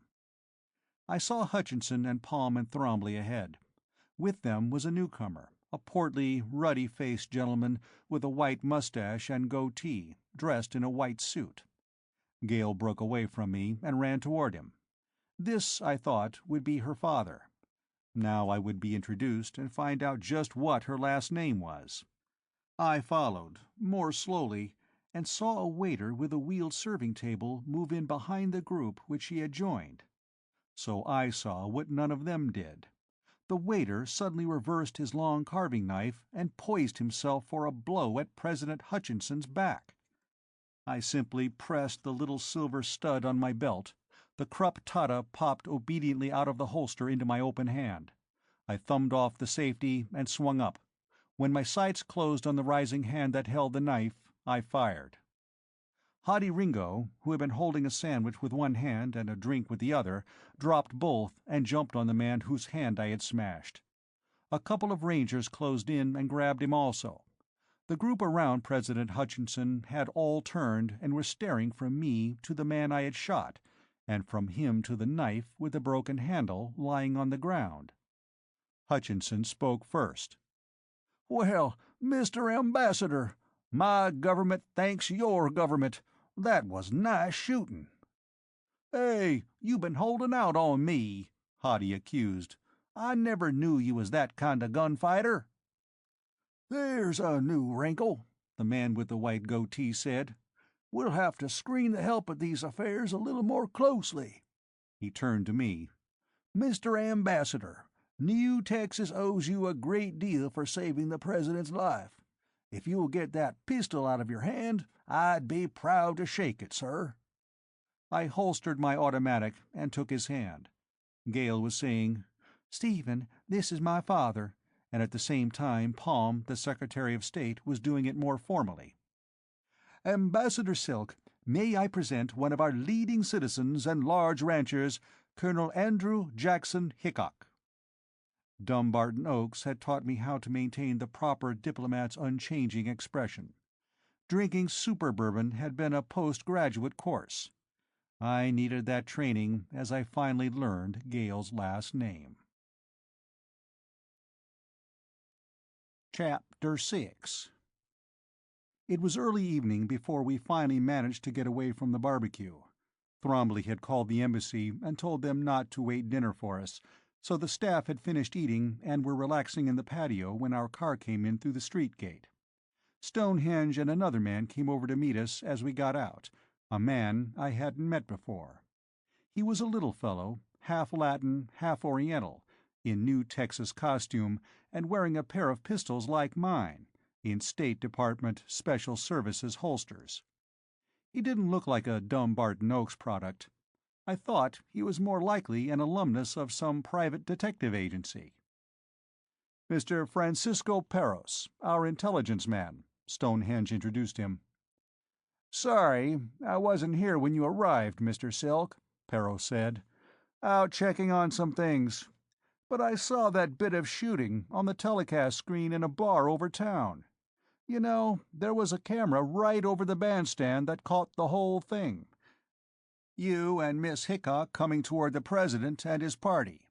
Miss Hickok running forward to her father, the waiter going up behind Hutchinson with the knife, and then that beautiful draw and snapshot. They ran it again a couple of times on the half-hourly newscast. Everybody in New Austin, maybe on New Texas, is talking about it now." "Yes, indeed, sir," Gomez, the embassy secretary, said, joining us. "You've made yourself more popular in the 8 hours since you landed than poor Mr. Cumshaw had been able to do in the 10 years he spent here. But I'm afraid, sir, you've given me a good deal of work, answering your fan mail." He went over and sat down at one of the big tables under the arches at the side of the patio. "Well, that's all to the good," I said. "I'm going to need a lot of local goodwill in the next few weeks. No thanks, Mr. Peros," I added, as the intelligence man picked up a bottle and made to pour for me. "I've been practically swimming in super bourbon all afternoon. A little black coffee, if you don't mind. And now, gentlemen, if you'll all be seated, we'll see what has to be done." "A council of war, in effect, Mr. Ambassador?" Stonehenge inquired. "Let's call it a council to estimate the situation. But I'll have to find out from you first exactly what the situation here is." Thrombley stirred uneasily. "But, sir, I confess that I don't understand. Your briefing on Luna was practically non-existent. I had a total of 6 hours to get aboard ship, from the moment I was notified that I had been appointed to this embassy." "Incredible," Thrombley murmured. I wondered what he'd say if I told him that I thought it was deliberate. "Naturally, I spent some time on the ship reading up on this planet, but I know practically nothing about what's been going on here in, say, the last year. And all I know about the death of Mr. Cumshaw is that he is said to have been killed by 3 brothers named Bonnie." "So you'll want just about everything, Mr. Silk," Thrombley said. "Really, I don't know where to begin. Start with why and how Mr. Cumshaw was killed. The rest, I believe, will key into that." So they began, Thrombley, Stonehenge, and Peros doing the talking. It came to this. Ever since we had first established an embassy on New Texas, the goal of our diplomacy on this planet had been to secure it into the Solar League. And it was a goal which seemed very little closer to realization now than it had been 23 years before. "You must know by now what politics on this planet are like, Mr. Silk," Thrombley said. "I have an idea. One ambassador gone native, another gone crazy, the third killed himself, the fourth murdered." "Yes, indeed. I've been here 15 years myself." "That's entirely too long for anybody to be stationed in this place," I told him.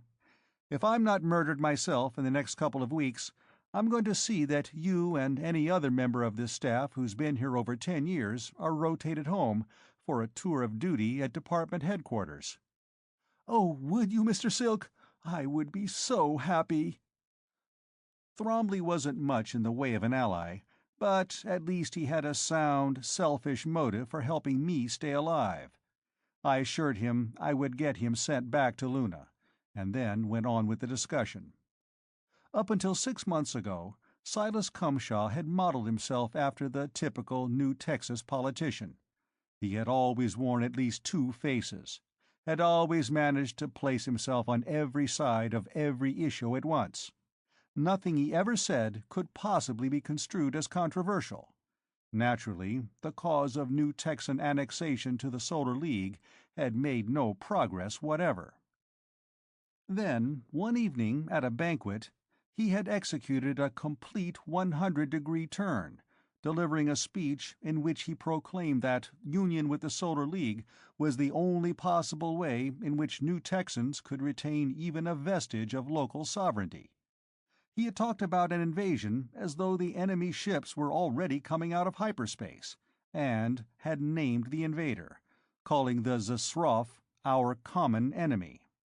The Zsroff ambassador, also present, had immediately gotten up and stalked out, amid a derisive chorus of barking and baying from the New Texans. The New Texans were first shocked, and then wildly delighted. They had been so used to hearing nothing but inanities and high-order abstractions from their public figures that the Solar League ambassador had become a hero overnight. "Sounds as though there is a really strong sentiment at what used to be called the grassroots level in favor of annexation," I commented. "There is," Peros told me. "Of course, there is a very strong isolationist, anti-annexation sentiment, too. The sentiment in favor of annexation is based on the point Mr. Cumshaw made, the danger of conquest by the Zsroff. Against that, of course, there is fear of higher taxes, fear of loss of local sovereignty, fear of abrogation of local customs and institutions, and chauvinistic pride. We can deal with some of that by furnishing guarantees of local self-government. The emotional objections can be met by convincing them that we need the great planet of New Texas to add glory and luster to the Solar League," I said. "You think, then, that Mr. Cumshaw was assassinated by opponents of annexation?" "Of course, sir," Thromley replied. "These Bonnies were only hirelings. Here's what happened on the day of the murder. It was the day after a holiday, a big one here on New Texas, celebrating some military victory by the Texans on Terra, a battle called San Jacinto. We didn't have any business to handle, because all the local officials were home nursing hangovers. So when Colonel Hickok called—" "Who?" I asked sharply. "Colonel Hickok. The father of the young lady you were so attentive to at the barbecue. He and Mr. Cumshaw had become great friends, beginning shortly before the speech the ambassador made at the banquet. He called about 0900, inviting Mr. Cumshaw out to his ranch for the day, and as there was nothing in the way of official business, Mr. Cumshaw said he'd be out by 10:30. When he got there was an air car circling about, near the ranch house. As Mr. Cumshaw got out of his car and started up the front steps, somebody in this car landed it on the driveway and began shooting with a 20mm auto rifle. Mr. Cumshaw was hit several times and killed instantly." "The fellows who did the shooting were damn lucky," Stonehenge took over. "Hickok's a big rancher. I don't know how much you know about super-cow ranching, sir, but those things have to be herded with tanks and light aircraft, so that every rancher has at his disposal a fairly good small-armor combat team. Naturally, all the big ranchers are colonels in the Armed Reserve. Hickok has about 15 fast fighters and 30 medium tanks armed with 50mm guns. He also has some AA guns around his ranch house. Every once in a while, these ranchers get to squabbling among themselves. Well, these three Bonney brothers were just turning away when a burst from the ranch house caught their jet assembly, and they could only get as far as Bonneville, 30 miles away, before they had to land. They landed right in front of the town jail. This Bonneville's an awful shanty town. Everybody in it is related to everybody else. The mayor, for instance, Kettlebelly Sam Bonney, is an uncle of theirs. These three boys, Switchblade Joe Bonney, Jack High Abe Bonney, and Turkey Buzzard Tom Bonney, immediately claimed sanctuary in the jail, on the grounds that they had been near to— get that, I think that indicates the line they're going to take at the trial— near to a political assassination. They were immediately given the protection of the jail, which is about the only well-constructed building in the place, practically a fort. "You think that was planned in advance?" I asked. Peros nodded emphatically. "I do. There was a hell of a big gang of these Bonnies at the jail, almost the entire able-bodied population of the place. As soon as Switchblade and Jack-High and Turkey Buzzard landed, they were rushed inside and all the doors barred. About 3 minutes later, the Hickok outfit started coming in, first aircraft and then armor. They gave that town a regular George Patton-style blitzing." "Yes, I'm only sorry I wasn't there to see it," Stonehenge put in. "They knocked down or burned most of the shanties, and then they went to work on the jail. The aircraft began dumping these firebombs and stun bombs that they used to stop super cow stampedes, and the tank guns began to punch holes in the walls. As soon as Kettlebelly saw what he had on his hands, he radioed a call for Ranger protection. Our friend Captain Nelson went out to see what the trouble was." "Yes, I got the story of that from Nelson," Peros put in. "Much as he hated to do it, he had to protect the Bonnies. And as soon as he'd taken a hand, Hickok had to call off his gang. But he was smart. He grabbed everything relating to the killing, the air car and the 20mm auto rifle in particular, and he's keeping them under cover. Very few people know about that, or about the fact that on physical evidence alone, he has the killing pinned on the Bonnies so well that they'll never get away with this story of being merely innocent witnesses." "The rest, Mr. Silk, is up to us," Thrombley said. "I have Colonel Hickok's assurance that he will give us every assistance. But we simply must see to it that those creatures with the outlandish names are convicted." I didn't have a chance to say anything to that. At that moment, one of the servants ushered Captain Nelson toward us. "Good evening, Captain," I greeted the Ranger. "Join us, seeing that you're on foreign soil, and consequently not on duty." He sat down with us and poured a drink. "I thought you might be interested," he said. "We gave that waiter a going-over. We wanted to know who put him up to it. He tried to sell us the line that he was a new Texan patriot, trying to kill a tyrant, but we finally got the truth out of him. He was paid 1,000 pesos to do the job, by a character they call Snake Eyes Sam Bonney, a cousin of the three who killed Mr. Cumshaw." "Nephew of Kettlebelly Sam," Peros interjected. "You pick him up?" Nelson shook his head disgustedly. "He's out in the high grass somewhere. We're still looking for him. Oh yes, and I just heard that the trial of Switchblade and Jack-High and Turkey Buzzard is scheduled for 3 days from now. You'll be notified in due form tomorrow, but I thought you might like to know in advance." "I certainly do, and thank you, Captain. We were just talking about you when you arrived," I mentioned. "About the arrest, or rescue, or whatever you call it, of that trio." "Yeah, one of the jobs I'm not particularly proud of. Pity Hickok's boys didn't get hold of them before I got there. It'd have saved everybody a lot of trouble." "Just what impression did you get at the time, Captain?" I asked. "You think Kettlebelly knew in advance what they were going to do?" "Sure he did. They had the whole jail fortified. Not like a jail usually is, to keep people from getting out, but like a fort, to keep people from getting in. There were no prisoners inside. I found out that they had all been released that morning." He stopped, seemed to be weighing his words, then continued, speaking very slowly. "Let me tell you first some things I can't testify to. Couple of things that I figure went wrong with their plans.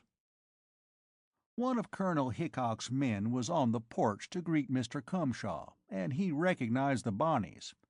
That was lucky. Otherwise, we might still be looking and wondering who did the shooting, which might not have been good for New Texas." He cocked an eyebrow, and I nodded. The Solar League, in similar cases, had regarded such planetary governments as due for change without notice, and had promptly made the change. "Number 2," Captain Nelson continued. "That AA shot which hit their air car. I don't think they intended to land at the jail. It was just sort of a reserve hiding hole. But because they'd been hit, they had to land. And they'd been slowed down so much that they couldn't dispose of the evidence before the colonel's boys were tapping on the door and asking couldn't they come in. I gather the colonel's task force was becoming insistent," I prompted him. The big ranger grinned. "Now we're on things I can testify to. When I got there, what had been the cell block was on fire, and they were trying to defend the mayor's office and the warden's office. These Bonnies gave me the line that they'd been witnesses to the killing of Mr. Cumshaw by Colonel Hickok, and that the Hickok outfit was trying to rub them out to keep them from testifying. I just laughed and started to walk out. Finally, they confessed that they'd shot Mr. Cumshaw, but they claimed it was right of action against political malfeasance. When they did that, I had to take them in." "They confessed to you before you arrested them?" I wanted to be sure of that point. "That's right. I'm going to testify to that Monday when the trial is held. And that ain't all. We got their fingerprints off the car, off the gun, off some shells still in the clip, and we have the gun identified to the shells that killed Mr. Cumshaw. We got their confession fully corroborated." I asked him if he'd give Mr. Parris a complete statement of what he'd seen and heard at Bonneville. He was more than willing, and I suggested that they go into Parris's office, where they'd be undisturbed. The ranger and my intelligence man got up and took a bottle of super bourbon with them. As they were leaving, Nelson turned to Hoddy, who was still with us. "You'll have to look to your laurels, Hoddy," Nelson said. "Your ambassador seems to be making quite a reputation for himself as a gunfighter." "Look," Hoddy said, and though he was facing Nelson, I felt he was really talking to Stonehenge. "Before I'd go up against this guy, I'd shoot myself. That way I could be sure I'd get a nice, painless job." After they were gone, I turned to Stonehenge and Thromley. "This seems to be a carefully prearranged killing." They agreed. Then they knew in advance that Mr. Cumshaw would be on Colonel Hickok's front steps at about 10:30. How did they find that out? Why, I'm sure I don't know," Thromley said. It was most obvious that the idea had never occurred to him before, and a side glance told me that the thought was new to Stonehenge also. "Colonel Hickok called at 0900. Mr. Cumshaw left the embassy in an air car a few minutes later. It took an hour and a half to fly out to the Hickok ranch." "I don't like the implications, Mr. Silk," Stonehenge said. "I can't believe that was how it happened. In the first place, Colonel Hickok isn't that sort of a man. He doesn't use his hospitality to trap people to their death. In the second place, he wouldn't have needed to use people like these Bonnies. His own men would do anything for him. In the third place, he is one of the leaders of the annexation movement here, and this was obviously an anti-annexation job. And in the fourth place— Hold it," I checked him. "Are you sure he's really on the annexation side?" He opened his mouth to answer me quickly, then closed it, waited a moment, answered me slowly. "I can guess what you are thinking, Mr. Silk. But remember, when Colonel Hickok came here as our first ambassador, he came here as a man with a mission. He had studied the problem, and he believed in what he came for. He has never changed. Let me emphasize this, sir. We know he has never changed. For our own protection, we've had to check on every real leader of the annexation movement, screening them for crackpots who might do us more harm than good. The Colonel is with us all the way. And now, in the fourth place, underlined by what I've just said, the Colonel and Mr. Cumshaw were really friends." "Now you're talking," Hoddy burst in. "I've known A.J. ever since I was a kid, ever since he married old Colonel McTodd's daughter. That just ain't the way AJ works." "On the other hand, Mr. Ambassador," Thromley said, keeping his gaze fixed on Hotty's hands and apparently ready to both duck and shut up if Hotty moved a finger, "you will recall, I think, that Colonel Hickok did do everything in his power to see that these Bonney brothers did not reach court alive. And let me add," he was getting bolder, tilting his chin up a little, "it's a choice as simple as this. Either Colonel Hickok told them, or we have, and this is unbelievable, a traitor in the embassy itself." That statement rocked even Hotty. Even though he was probably no more than one of Natalenko's little men, he still couldn't help knowing how thoroughly we were screened, indoctrinated, and, let's face it, mind-conditioned. A traitor among us was unthinkable, because we just couldn't think that way. The silence, the sorrow were palpable. Then I remembered, told them, Hickok himself had been a department man. Stonehenge gripped his head between his hands and squeezed, as if trying to bring out an idea. "All right, Mr. Ambassador, where are we now? Nobody who knew could have told the Bonney boys where Mr. Cumshaw would be at 10:30, yet the three men were there waiting for him. You take it from there. I'm just a simple military man, and I'm ready to go back to the simple military life as soon as possible." I turned to Gomez. "There could be an obvious explanation. Bring us the official telescreen log. Let's see what calls were made. Maybe Mr. Cumshaw himself said something to someone that gave his destination away." "That won't be necessary," Thromley told me. "None of the junior clerks were on duty, and I took the only 3 calls that came in myself. First, there was the call from Colonel Hickok, then the call about the wristwatch, and then, a couple of hours later, the call from the Hickok ranch about Mr. Cumshaw's death." "What was the call about the wristwatch?" I asked.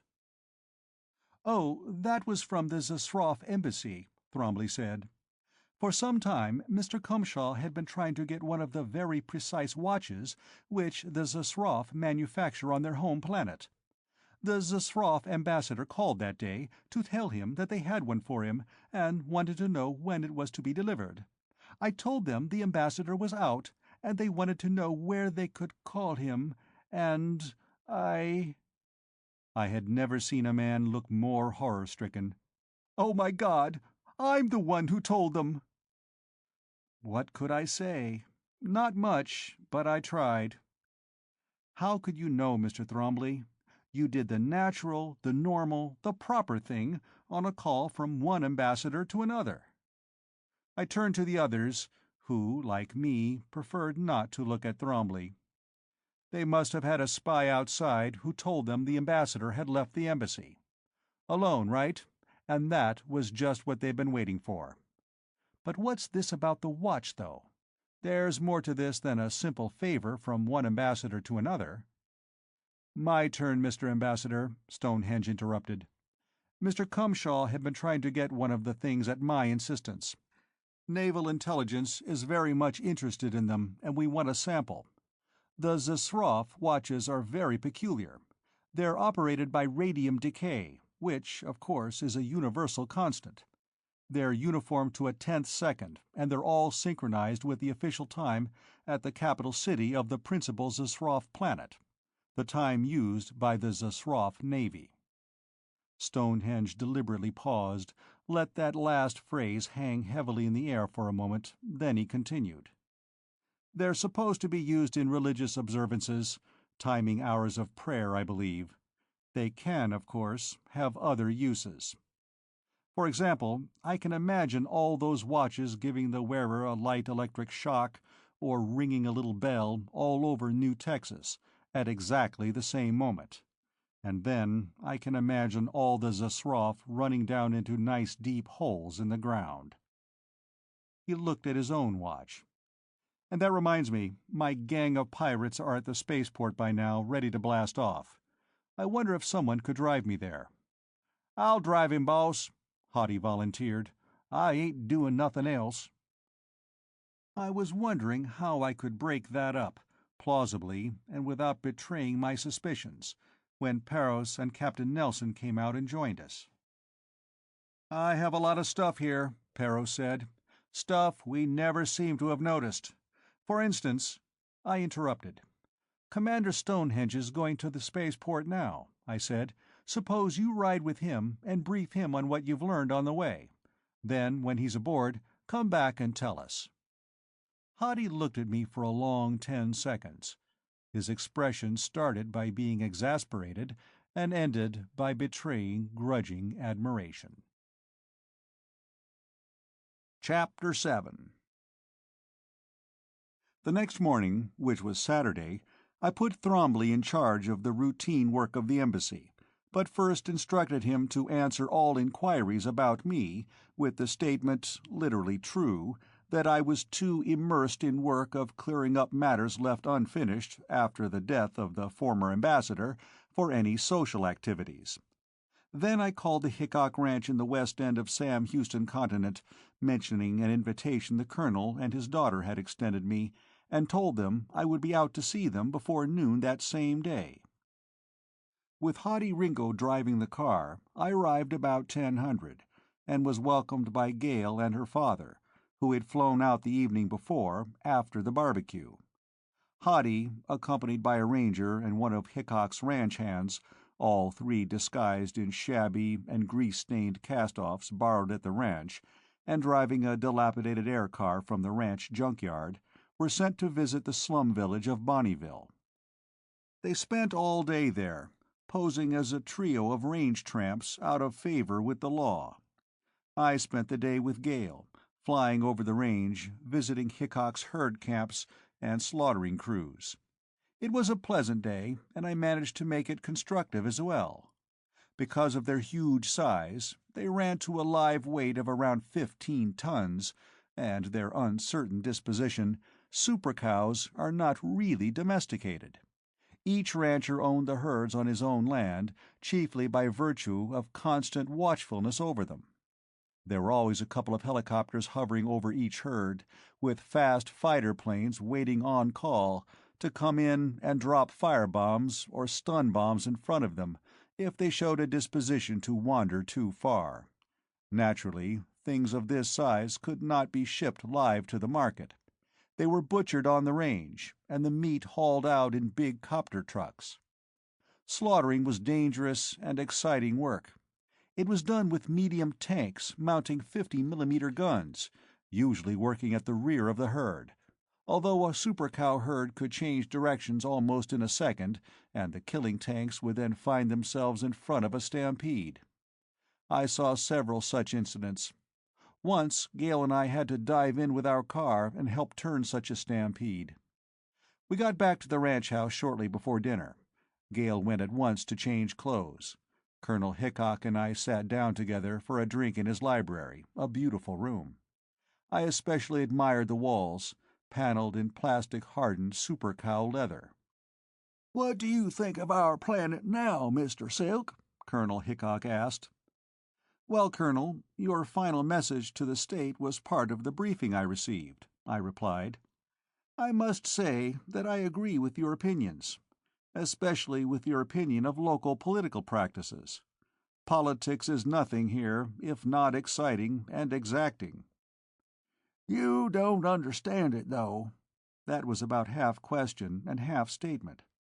"Particularly our custom of using politicians as clay pigeons."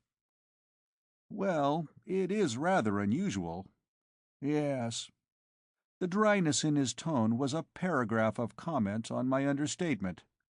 "And it's fundamental to our system of government. You were out all afternoon with Gale. You saw how we have to handle the super cow herds. Well, it is upon the fact that every rancher must have at his disposal a powerful force of aircraft and armor, easily convertible to military uses, that our political freedom rests.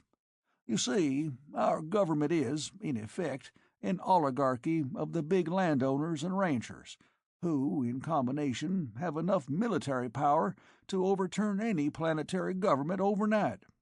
And on the local level, it is a paternalistic feudalism. That's something that would have stood the hair of any 20th century liberal on end, and it gives us the freest government anywhere in the galaxy. There were a number of occasions, much less frequent now than formerly, when coalitions of big ranches combined their strength and marched on the planetary government to protect their rights from government encroachment.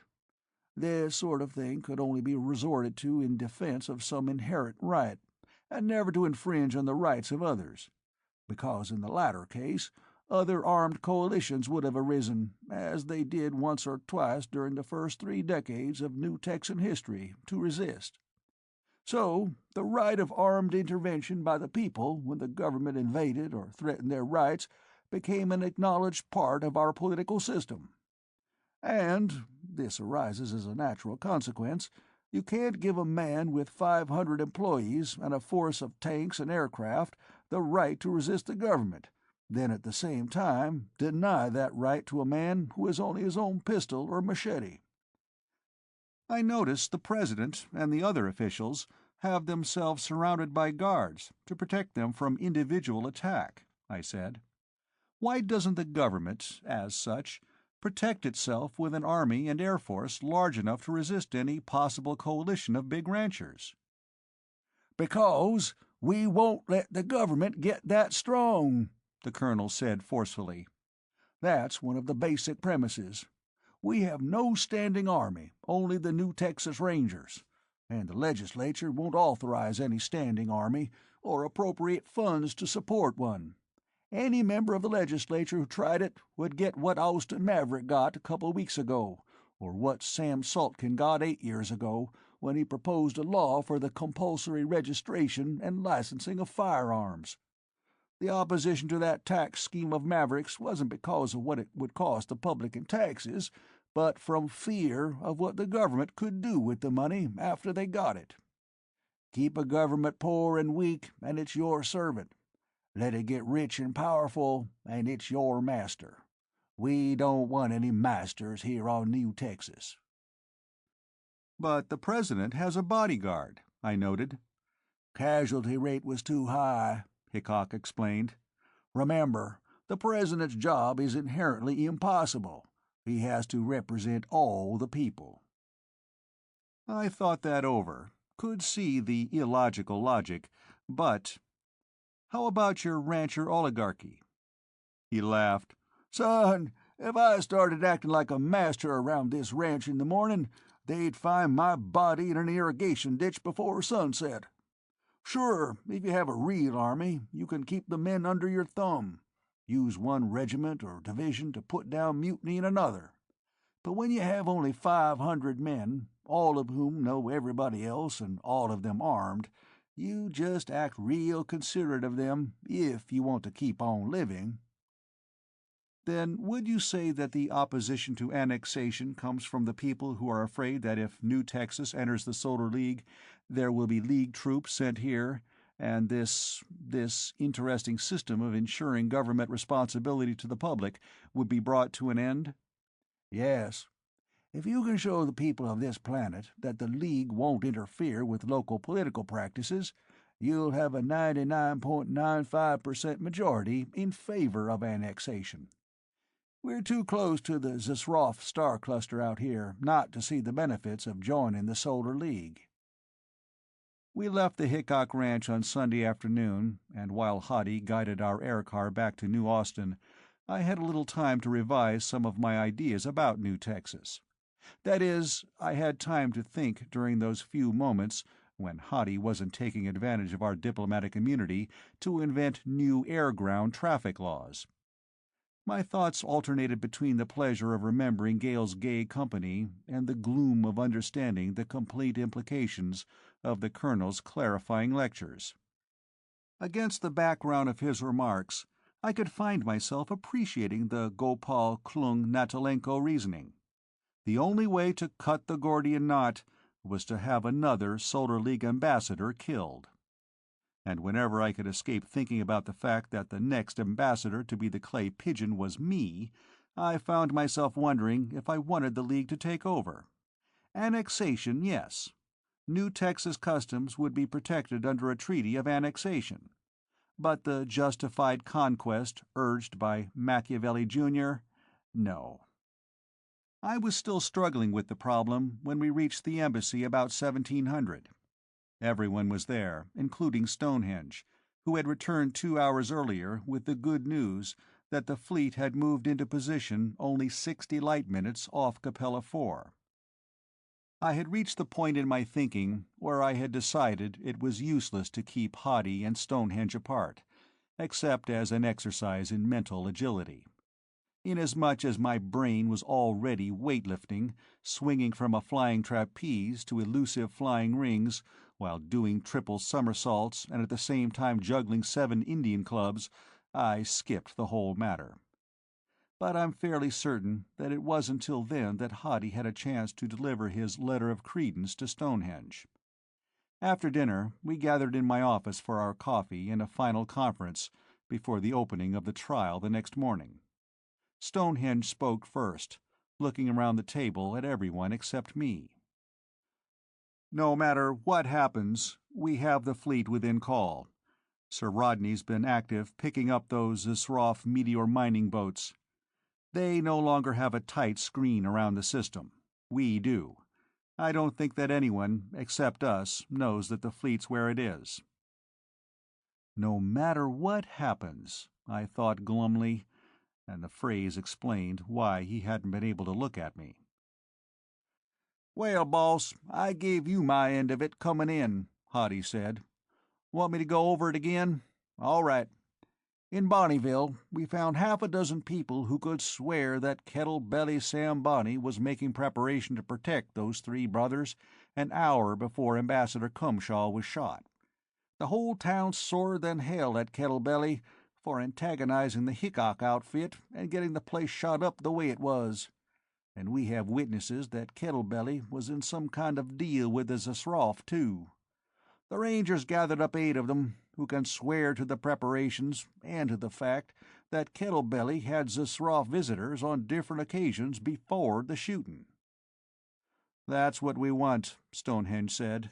"Something that'll connect this murder with the Zisroff."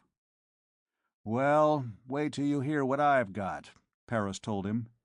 "In the first place, we traced the gun and the air car. The Bonney brothers bought them both from Zisroff merchants, for ridiculously nominal prices. The merchant who sold the air car is normally in the dry goods business, and the one who sold the auto rifle runs a toy shop. In their whole lives, those 3 boys never had enough money among them to pay the list price of the gun, let alone the car. That is, not until a week before the murder." "They got prosperous all of a sudden?" I asked. "Yes. 2 weeks before the shooting, Kettle-Belly Sam's bank account got a sudden transfusion. Some anonymous benefactor deposited 250,000 pesos, about $100,000, to his credit. He drew out 75,000 of it, and some of the money turned up again in the hands of Switchblade and Jack High and Turkey Buzzard. Then, a week before you landed here, he got another 100,000 from the same anonymous source, and he drew out 20,000 of that. We think that was the money that went to pay for the attempted knife job on Hutchinson. 2 days before the barbecue, the waiter deposited 1,000 at the New Austin Packers and Shippers Trust." "Can you get that introduced as evidence at the trial?" I asked. "Sure. Kettle-Belly banks at a town called Crooked Creek, about 40 miles from Bonneville. We have witnesses from the bank. I also got the dope on the line the Bonney brothers are going to take at the trial. They have a lawyer, Clement A. Sidney, a member of what passes for the Socialist Party on this planet. The defense will take the line of full denial of everything. The Bonnies are just 3 poor but honest boys who are being framed by the corrupt tools of the big ranching interests." Hoddy made an impolite noise. "What do we got to worry about, then?" he demanded. "They're a cinch for conviction." "I agree with that," Stonehenge said. "If they tried to base their defense on political conviction and opposition by the Solar League, they might have a chance. This way, they haven't." "All right, gentlemen," I said. "I take it that we're agreed that we must all follow a single line of policy, and not work at cross purposes to each other? They all agreed to that instantly, but with a questioning note in their voices. Well then, I trust you all realize that we cannot, under any circumstances, allow those three brothers to be convicted in this court, I added. There was a moment of startled silence, while Hoddy and Stonehenge and Paros and Thrombley were understanding what they had just heard. Then Stonehenge cleared his throat and said, "Mr. Ambassador, I'm sure that you have some excellent reasons for that remarkable statement, but I must say—" "It was a really colossal error on somebody's part," I said, "that this case was allowed to get to the court of political justice. It never should have. And if we take part in the prosecution, or allow those men to be convicted, we will establish a precedent to support the principle that a foreign ambassador is, on this planet, defined as a practicing local politician. I will invite you to digest that for a moment." A moment was all they needed. Thrombley was horrified and dithered incoherently. Stonehenge frowned and fidgeted with some papers in front of him. I could see several thoughts gathering behind his eyes, including, I was sure, a new view of his instructions from Klung. Even Hoddy got at least part of it. "Why, that means that anybody can bump off any diplomat he doesn't like," he began. "That's only part of it, Mr. Ringo," Thrombley told him. "It also means that a diplomat, instead of being regarded as the representative of his own government, becomes, in effect, a functionary of the government of New Texas. Why, all sorts of complications could arise." "It certainly would impair, shall we say, the principle of extraterritoriality of the embassies," Stonehenge picked it up. "And it would practically destroy the principle of diplomatic immunity." "My God!" Hoddy looked around nervously, as though he could already hear an army of New Texas Rangers, each with a warrant for Hoddy Ringo, battering at the gates. "We'll have to do something," Gomez, the secretary of the embassy, said. "I don't know what," Stonehenge said. "The obvious solution would be, of course, to bring charges against those Bonnie boys on simple first-degree murder, which would be tried in an ordinary criminal court. But it's too late for that now. We wouldn't have time to prevent their being arraigned in this political justice court, and once a defendant is brought into court on this planet, he cannot be brought into court again for the same act.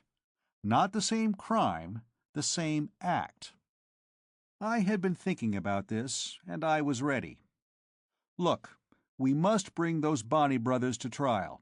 It's the only effective way of demonstrating to the public the simple fact that Ambassador Cumshaw was murdered at the instigation of the Zasroff. We dare not allow them to be convicted in the court of political justice, for the reasons already stated. And to maintain the prestige of the Solar League, we dare not allow them to go unpunished." "We can have it one way," Paris said, "and maybe we can have it two ways. But I'm damned if I can see how we can have it all three ways." I wasn't surprised that he didn't see it. He hadn't the same urgency goading him which had forced me to find the answer. It wasn't an answer that I liked, but I was in the position where I had no choice. "Well, here's what we have to do, gentlemen," I began, and from the respectful way they regarded me, from the attention they were giving my words, I got a sudden thrill of pride. For the first time since my scrambled arrival, I was really Ambassador Stephen Silk. Chapter 8. A couple of New Texas Ranger tanks met the embassy car 4 blocks from the State House and convoyed us into the Central Plaza, where the barbecue had been held on the Friday afternoon that I had arrived on New Texas. There was almost as dense a crowd as the last time I had seen the place, but they were quieter, to the extent that there were no bands and no shooting, no cowbells or whistles. The barbecue pits were going again, however, and hawkers were pushing or propelling their little wagons about, vending sandwiches. I saw half a dozen big 20-foot teleview screens, apparently wired from the courtroom. As soon as the embassy car and its escorting tanks reached the plaza, an ovation broke out. I was cheered, with the high-pitched "Yippee!" of new Texans, and adjured and implored not to let them so-and-sos get away with it. There was a veritable army of rangers on guard at the doors of the courtroom. The only spectators being admitted to the courtroom seemed to be the prominent citizens with enough pull to secure passes. Inside, some of the spectators' benches had been removed to clear the front of the room. In the cleared space, there was one bulky shape under a cloth cover that seemed to be the air car, and another cloth-covered shape that looked like a 50mm dual-purpose gun. Smaller exhibits, including a 20mm auto rifle, were piled on the friends of the court table. The prosecution table was already occupied. Colonel Hickok, who waved a greeting to me, 3 or 4 men who looked like well-to-do ranchers, and a delegation of lawyers. "Samuel Goodham," Harris beside me whispered, indicating a big, heavy-set man with white hair, dressed in a dark suit of the cut that had been fashionable on Terra 75 years ago. "Best criminal lawyer on the planet. Hickok must have hired him." There was quite a swarm at the center table, too. Some of them were ranchers, a couple in aggressively shabby work clothes, and there were several members of the diplomatic corps. I shook hands with them and gathered that they, like myself, were worried about the precedent that might be established by this trial. While I was introducing Hadi Ringo as my attaché extraordinary, which was no less than the truth, the defense party came in. There were only 3 lawyers, a little rodent-faced fellow, whom Parros pointed out as Clement Sidney, and 2 assistants. And, guarded by a ranger and a couple of court bailiffs, the 3 defendants, Switchblade Joe, Jack High Abe, and Turkey Buzzard Tom Bonney. There was probably a year or so age different from one to another, but they certainly had a common parentage. They all had pale eyes and narrow, loose-lipped faces. Subnormal and probably psychopathic, I thought. Jack High Abe had his left arm in a sling and his left shoulder in a plaster cast. The buzz of conversation among the spectators altered its tone subtly and took on a tone of hostility as they entered and seated themselves. The balcony seemed to be crowded with press representatives. Several telecast cameras and sound pickups had been rigged to cover the front of the room from various angles, a feature that had been missing from the trial I had seen with Gale on Friday. Then the judges entered from a door behind the bench, which must have opened from a passageway under the plaza, and the court was called to order. The president judge was the same Nelson who had presided at the Whately trial, and the first thing on the agenda seemed to be the selection of a new board of associate judges. Parros explained in a whisper that the board which had served on the previous trial would sit until that could be done. A slip of paper was drawn from a box and a name was called. A man sitting on one of the front rows of spectator seats got up and came forward. One of Sidney's assistants rummaged through a card file he had in front of him and handed a card to the chief of the defense. At once Sidney was on his feet. "Challenge for cause," he called out.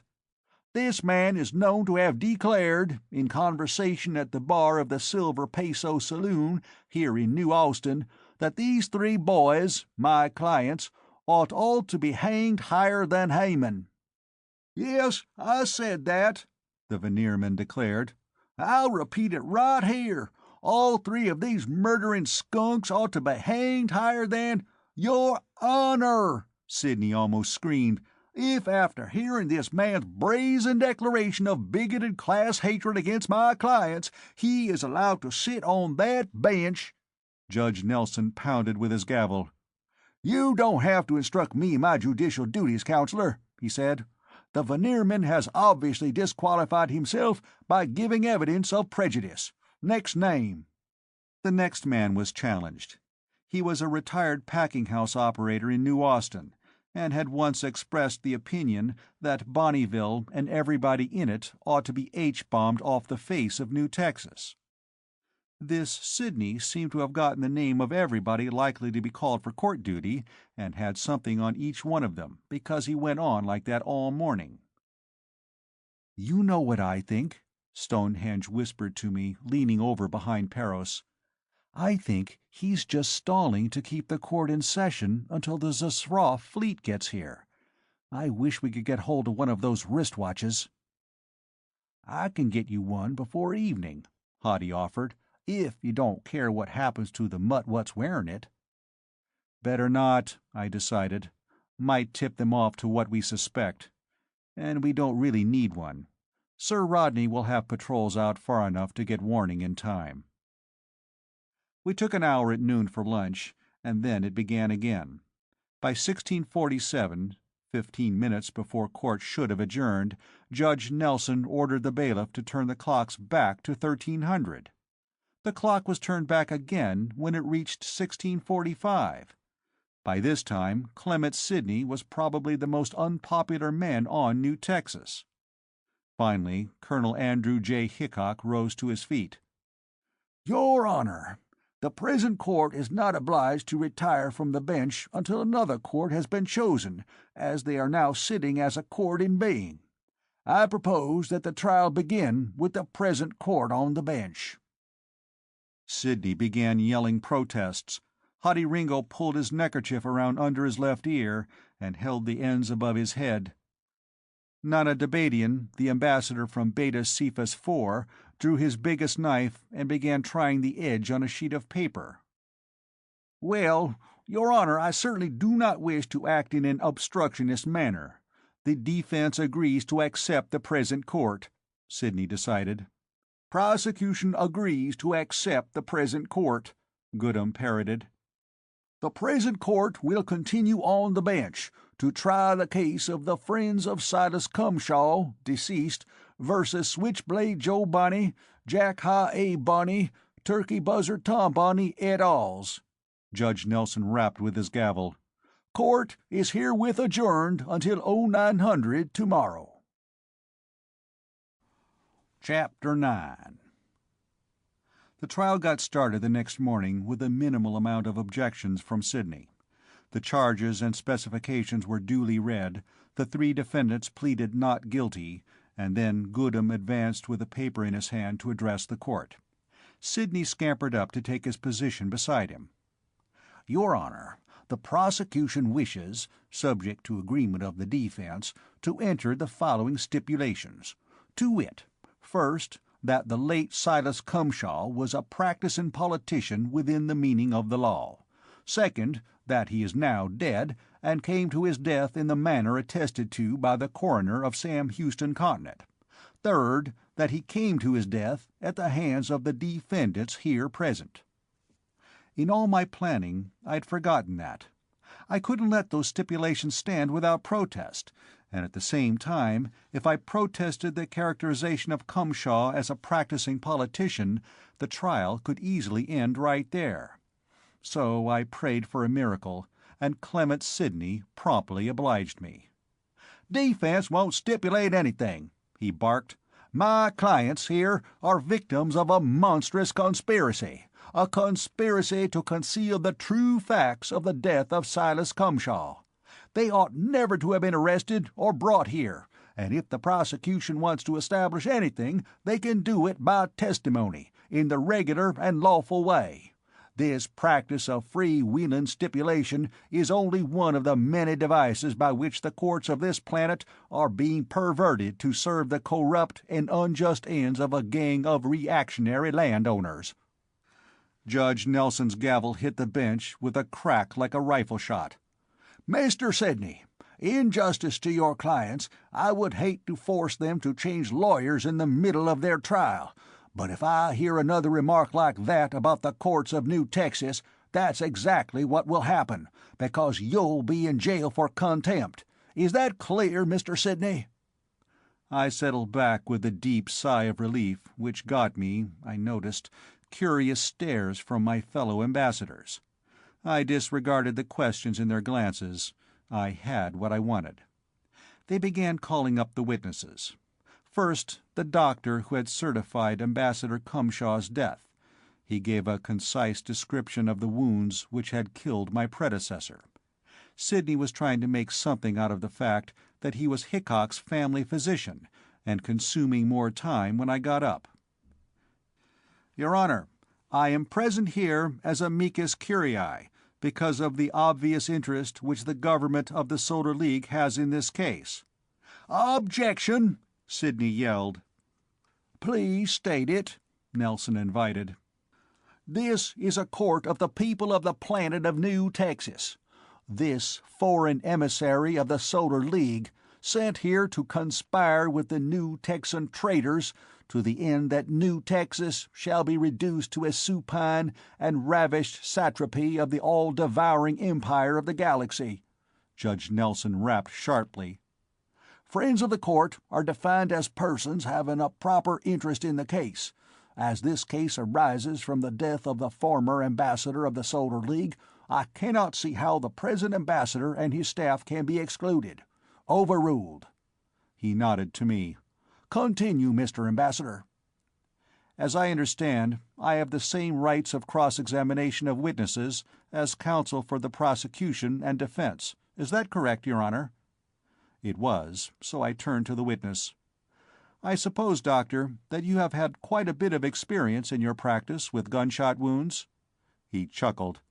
"Mr. Ambassador, it is gunshot wound cases which keep the practice of medicine and surgery alive on this planet.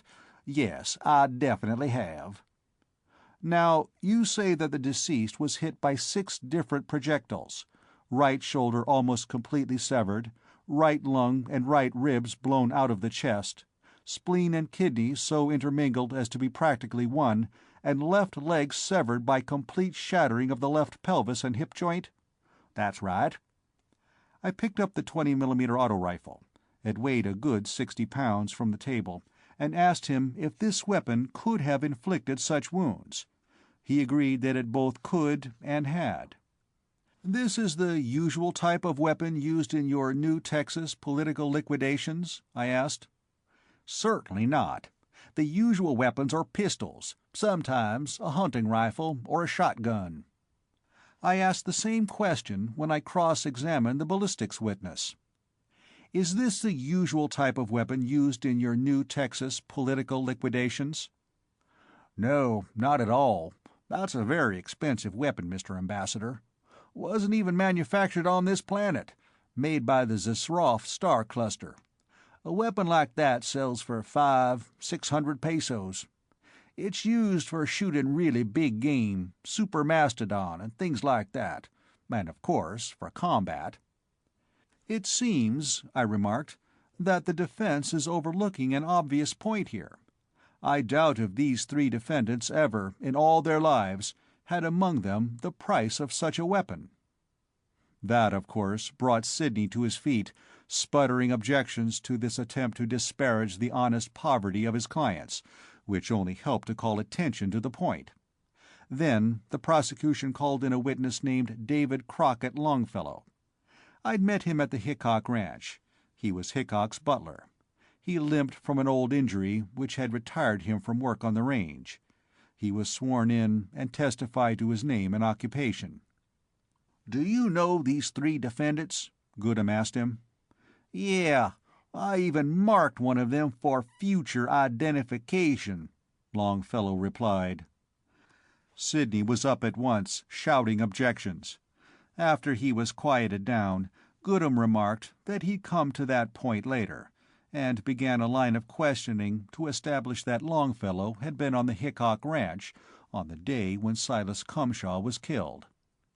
"Now," Goodham said, "will you relate to the court the matters of interest which came to your personal observation on that day?"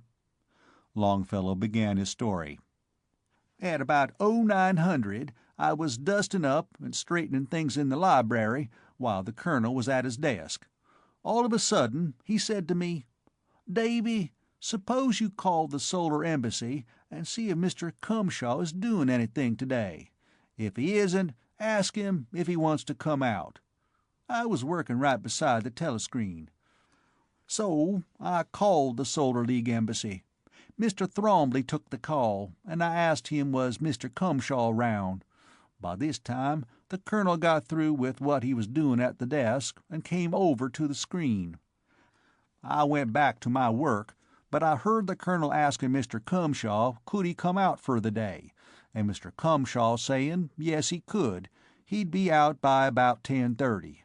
Well, long about 10:30, his air car came in and landed on the drive. Little single-seat job that he drove himself. He landed it about 100 feet from the outside veranda, like he usually did, and got out. Then this other car came dropping in from out of nowhere. I didn't pay it much attention, thought it might be one of the other ambassadors that Mr. Cumshaw'd brung along. But Mr. Cumshaw turned around and looked at it, and then he started to run for the veranda. I was standing in the doorway when I seen him starting to run. I jumped out on the porch, quick-like, and pulled my gun, and then this auto rifle begun firing out of the other car. There was only 8 or 10 shots fired from this car, but most of them hit Mr. Cumshaw." Goodham waited a few moments. Longfellow's voice had choked, and there was a twitching about his face, as though he were trying to suppress tears. "Now, Mr. Longfellow," Goodham said, "did you recognize the people who were in the car from which the shots came?"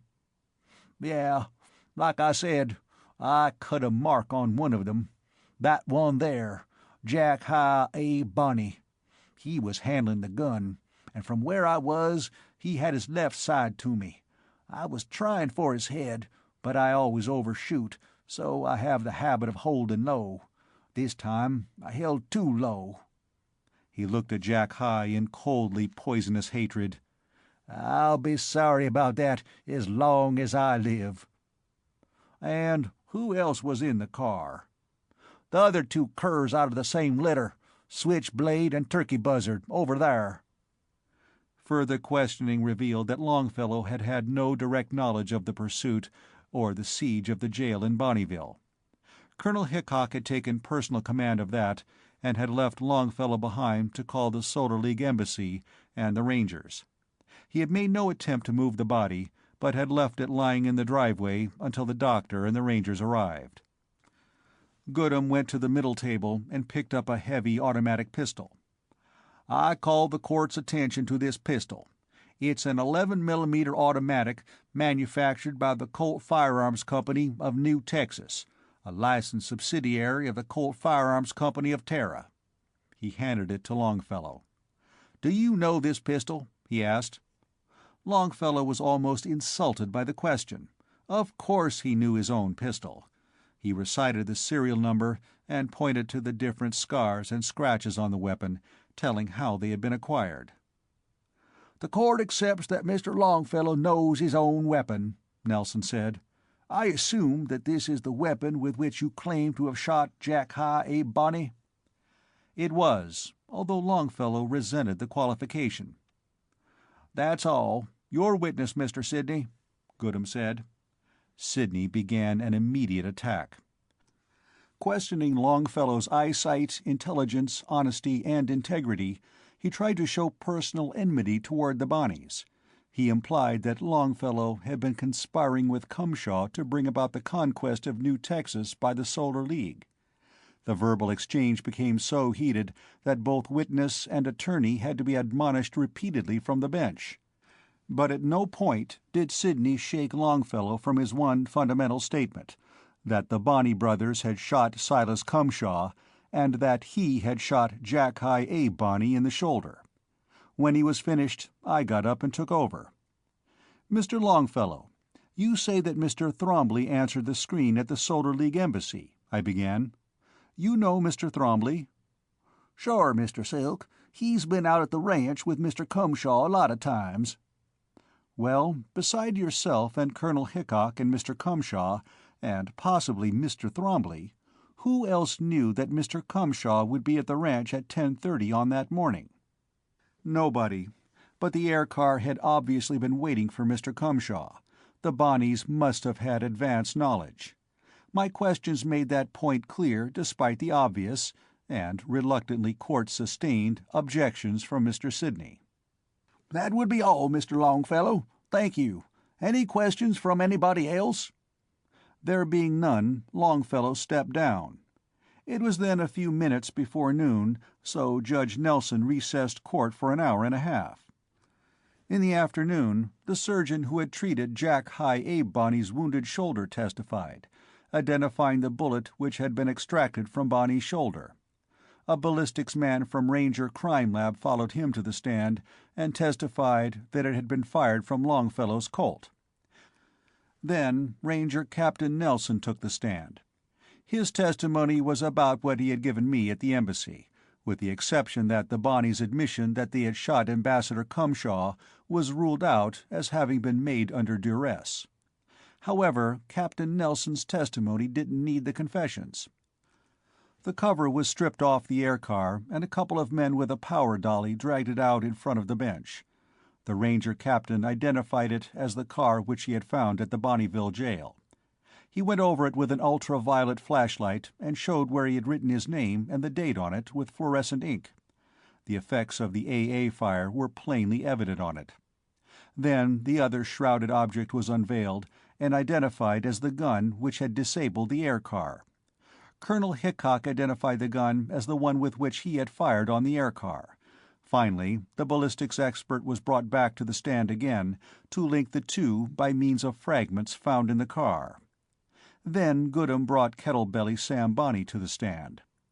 The mayor of Bonneville was a man of 50 or so, short, partially bald, dressed in faded blue Levi's, a frayed white shirt, and a grease-spotted vest.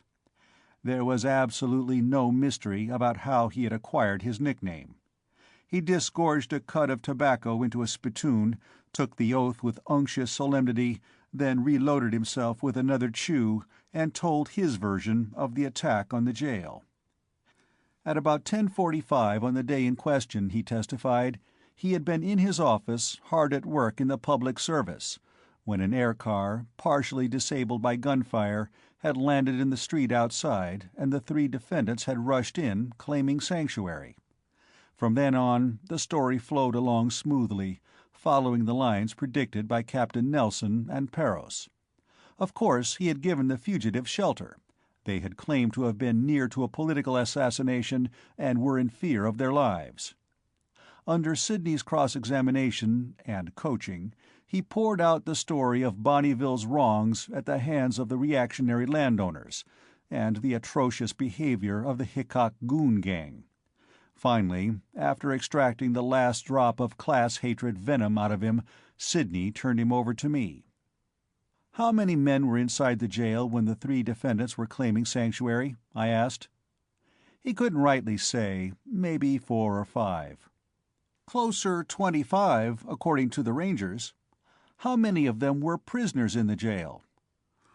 "Well, none. The prisoners was all turned out that morning. They was just common drunks, disorderly conduct cases, that kind of thing. We turned them out so's we could make some repairs." "You turned them out because you expected to have to defend the jail, because you knew in advance that these three would be along claiming sanctuary, and that Colonel Hickok's ranch hands would be right on their heels, didn't you?" I demanded. It took a good 5 minutes before Sidney stopped shouting long enough for Judge Nelson to sustain the objection. "You knew these young men all their lives, I take it. What did you know about their financial circumstances, for instance?" "Well, they've been ground down and kept poor by the big ranchers and the money guys." "Then weren't you surprised to see them driving such an expensive aircar?" "I didn't know as it's such an expensive—" He shut his mouth suddenly. "You know where they got the money to buy that car?" I pressed. Kettlebelly Sam didn't answer. "From the man who paid them to murder Ambassador Silas Cumshaw?" I kept pressing.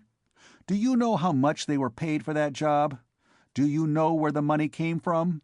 Do you know who the go-between was, and how much he got, and how much he kept for himself? Was it the same source that paid for that recent attempt on President Hutchinson's life?"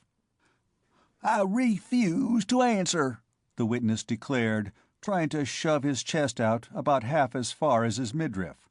"On the grounds that it might incriminate or degrade me." "You can't degrade a bunny," a voice from the balcony put in.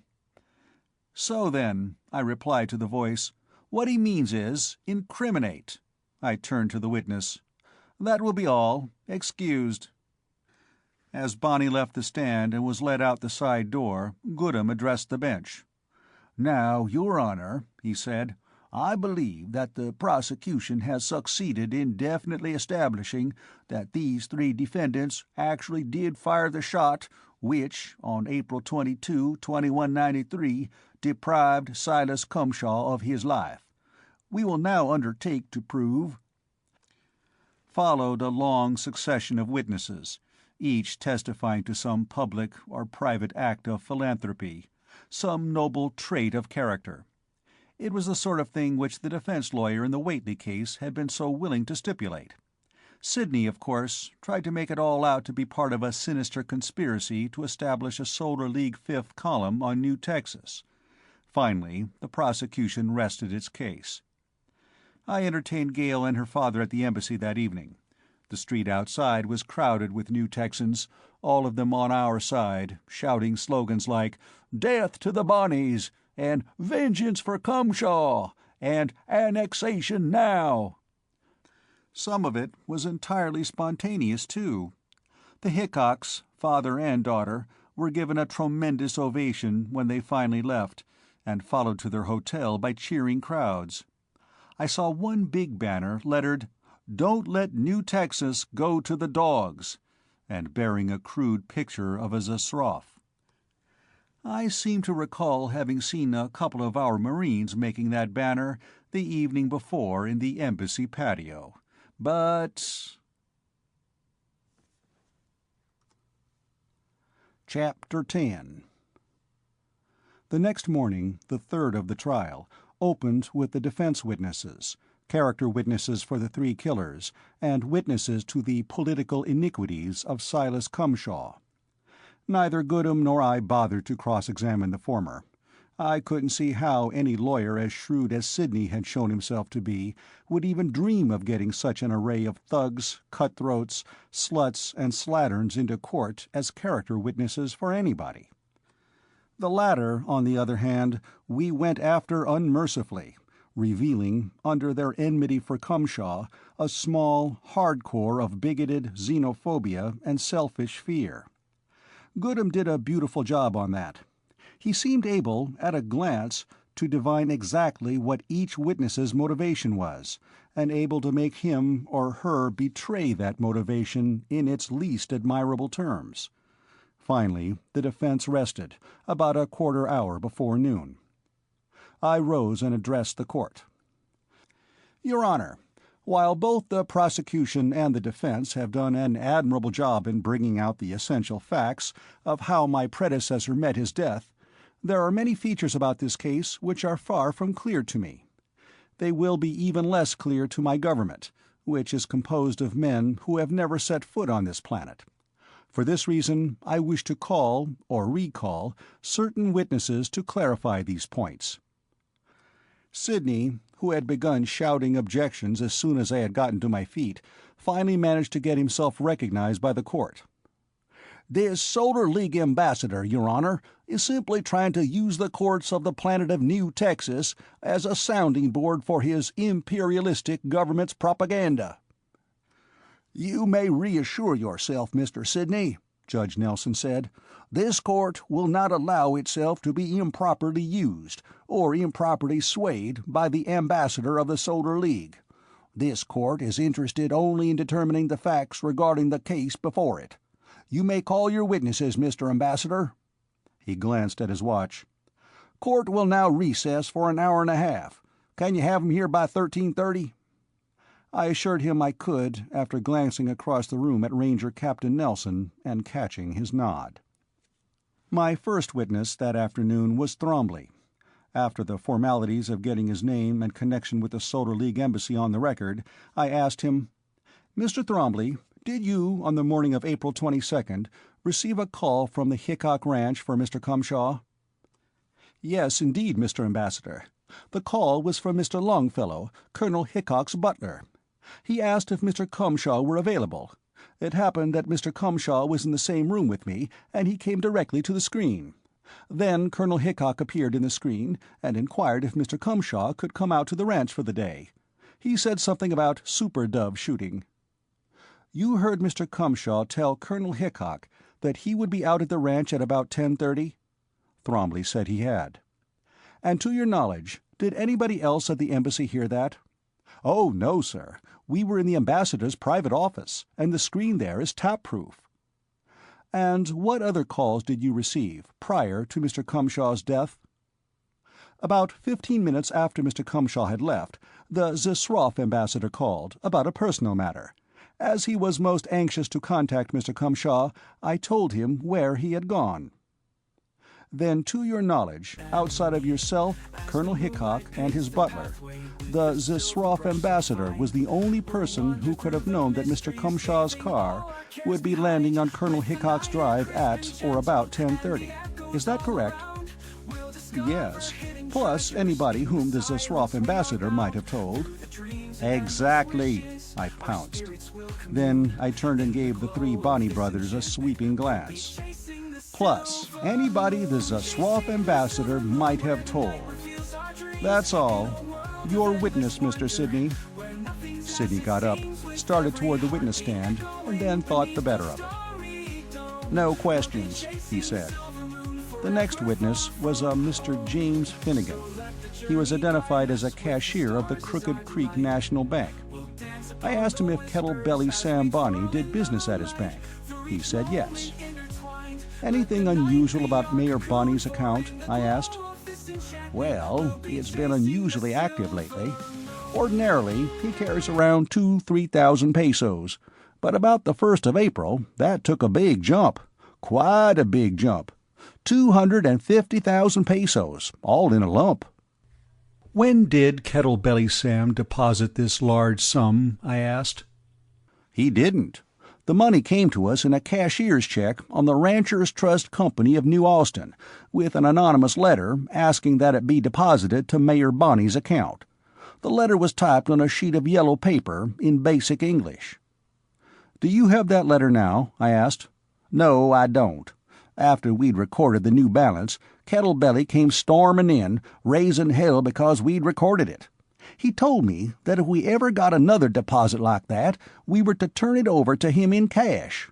Then he wanted to see the letter, and when I gave it to him, he took it over to a telescreen booth and drew the curtains. I got a little busy with some other matters, and the next time I looked, Kettle-Belly was gone and some girl was using the booth." "That's very interesting, Mr. Finnegan. Was that the last of your unusual business with Mayor Bonney?" "Oh, no.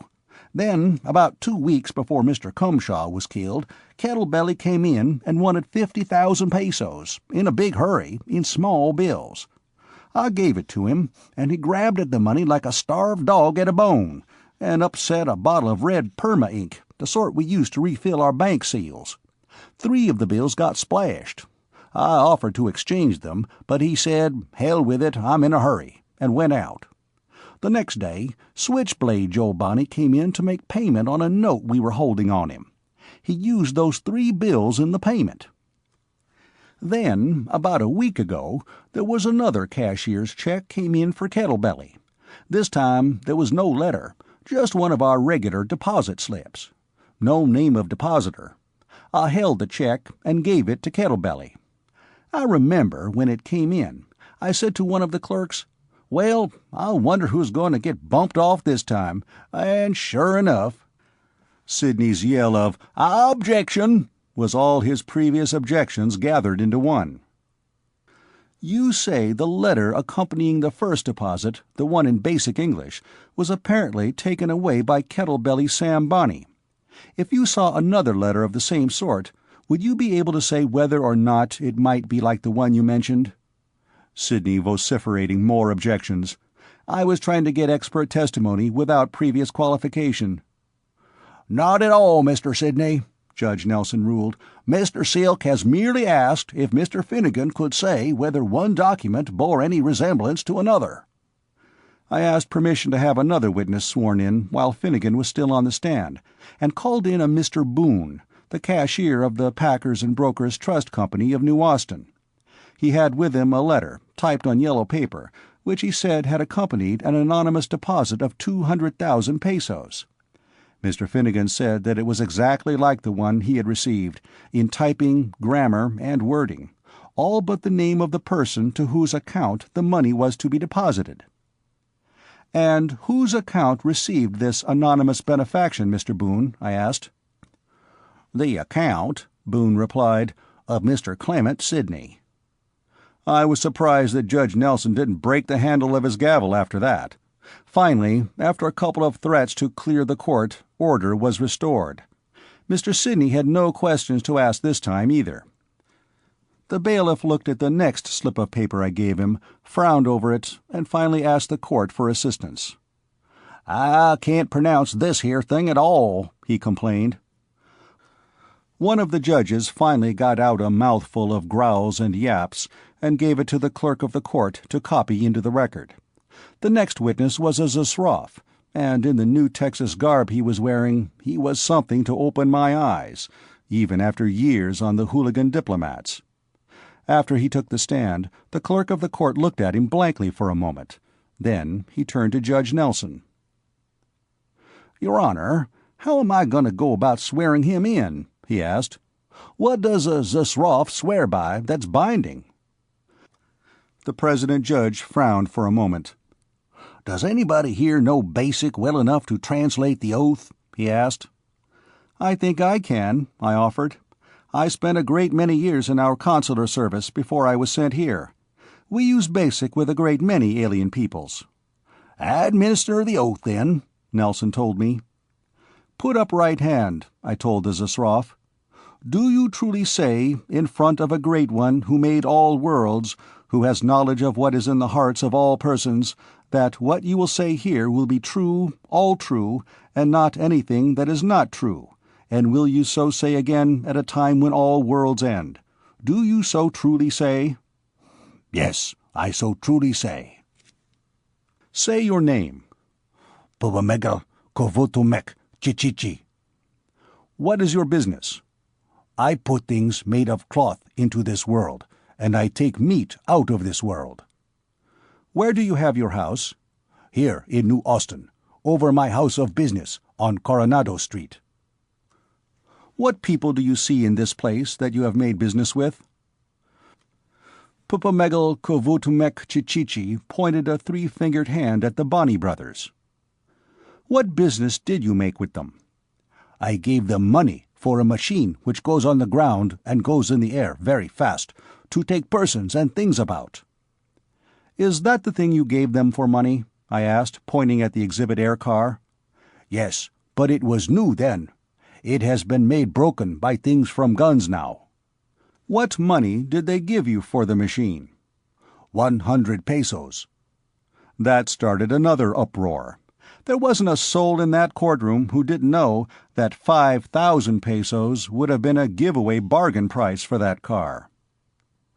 "Mr. Ambassador," one of the associate judges interrupted, "I used to be in the used car business. Am I expected to believe that this being sold that air car for 100 pesos? "There's a notarized copy of the bill of sale from the office of the Vehicles Registration Bureau," I said. "I introduce it as evidence." There was a disturbance at the back of the room, and then the Zasroff ambassador, Gugulafer Destapatan Vuvuvu, came stalking down the aisle, followed by a couple of rangers and two of his attachés. He came forward and addressed the court. "May you be happy, sir, but I am in here so quickly, not because I have desired to make noise, but because it is only short time since it got in my knowledge that one of my persons is in this place. I am here to be of help to him that he not get in trouble, and to be of help to you. The name for what I am to do in this place is not part of my knowledge. Please say it for me." "You are a friend of the court," Judge Nelson told him, "and amicus curiae." "You make me happy. Please, go on. I have no desire to put stop to what you do in this place." From what person did you get this machine that you gave to these persons for 100 pesos? I asked. Gugulafer immediately began barking and snarling and yelping at my witness. The dry goods importer looked startled, and Judge Nelson banged with his gavel. "That's enough of that. There'll be nothing spoken in this court but English, except through an interpreter." "Yo, I am sad that what I did was not right," the Zasraf ambassador replied contritely. "But my person here has not as part of his knowledge that you will make him say what may put him in trouble." Nelson nodded in agreement. "You are right. This person who is here has no need to make answer to any question if it may put him in trouble or make him seem less than he is." "I will not make answer," the witness said. "No further questions." I turned to Goodham and then to Sidney. They had no questions either. I handed another slip of paper to the bailiff, and another Zasraf, named Babark Jonyekyeg Kekiki, took the stand. He put into this world things for small persons to make amusement with. He took out of this world meat and leather. He had his house of business in New Austin, and he pointed out the three Bonnies as persons in this place that he saw that he had seen before. "And what business did you make with them?" I asked. "I gave them for money a gun which sends out things of 20 millimeters very fast, to make death or hurt come to men and animals, and does destruction to machines and things." "Is this the gun?" I showed it to him. "It could be. The gun was made in my world. Many guns like it are made there. I am certain that this is the very gun." I had a notarized copy of a customs house bill in which the gun was described and specified by serial number. I introduced it as evidence. "How much money did these three persons give you for this gun?" I asked. 5 pesos. "The customs appraisal on this gun is 600 pesos, I mentioned. Immediately, Ambassador Vuvuvu was on his feet. "My person here has not part of his knowledge that he may put himself in trouble by what he says to answer these questions." That put a stop to that. Barark Jonyakyeg Kokiki immediately took refuge in refusal to answer on grounds of self-incrimination. "That is all, Your Honor," I said. "And now," I continued, when the witness had left the stand, "I have something further to present to the court, something both as amicus curiae and as ambassador of the Solar League. This court cannot convict the three men who are here on trial. These men should have never been brought to trial in this court. It has no jurisdiction over this case. This was a simple case of first-degree murder by hired assassins committed against the ambassador of one government at the instigation of another, not an act of political protest within the meaning of New Texan law." There was a brief silence. Both the court and the spectators were stunned, and most stunned of all were the three Bonney brothers, who had been watching, fear-sick, while I had been putting a rope around their necks. The uproar from the rear of the courtroom gave Judge Nelson a needed minute or so to collect his thoughts. After he had gotten order restored, he turned to me grim-faced. "Ambassador Silk, will you please elaborate on the extraordinary statement you have just made?" he invited, as though every word had sharp corners that were sticking in his throat. "Gladly, Your Honor. My words, too, were gouging and scraping my throat as they came out. I could feel my knees getting absurdly weak, and my mouth tasted as though I had an old copper penny in it. As I understand it, the laws of New Texas do not extend their ordinary protection to persons engaged in the practice of politics. An act of personal injury against a politician is considered criminal only to the extent that the politician injured has not, by his public acts, deserved the degree of severity with which he has been injured, and the court of political justice is established for the purpose of determining whether or not there has been such an excess of severity in the treatment meted out by the accused to the injured or deceased politician. This gives rise, of course, to some interesting practices. For instance, what is at law a trial of the accused is, in substance, a trial of his victim. But in any case tried in this court, The accused must be a person who has injured or killed a man who is definable as a practicing politician under the government of New Texas.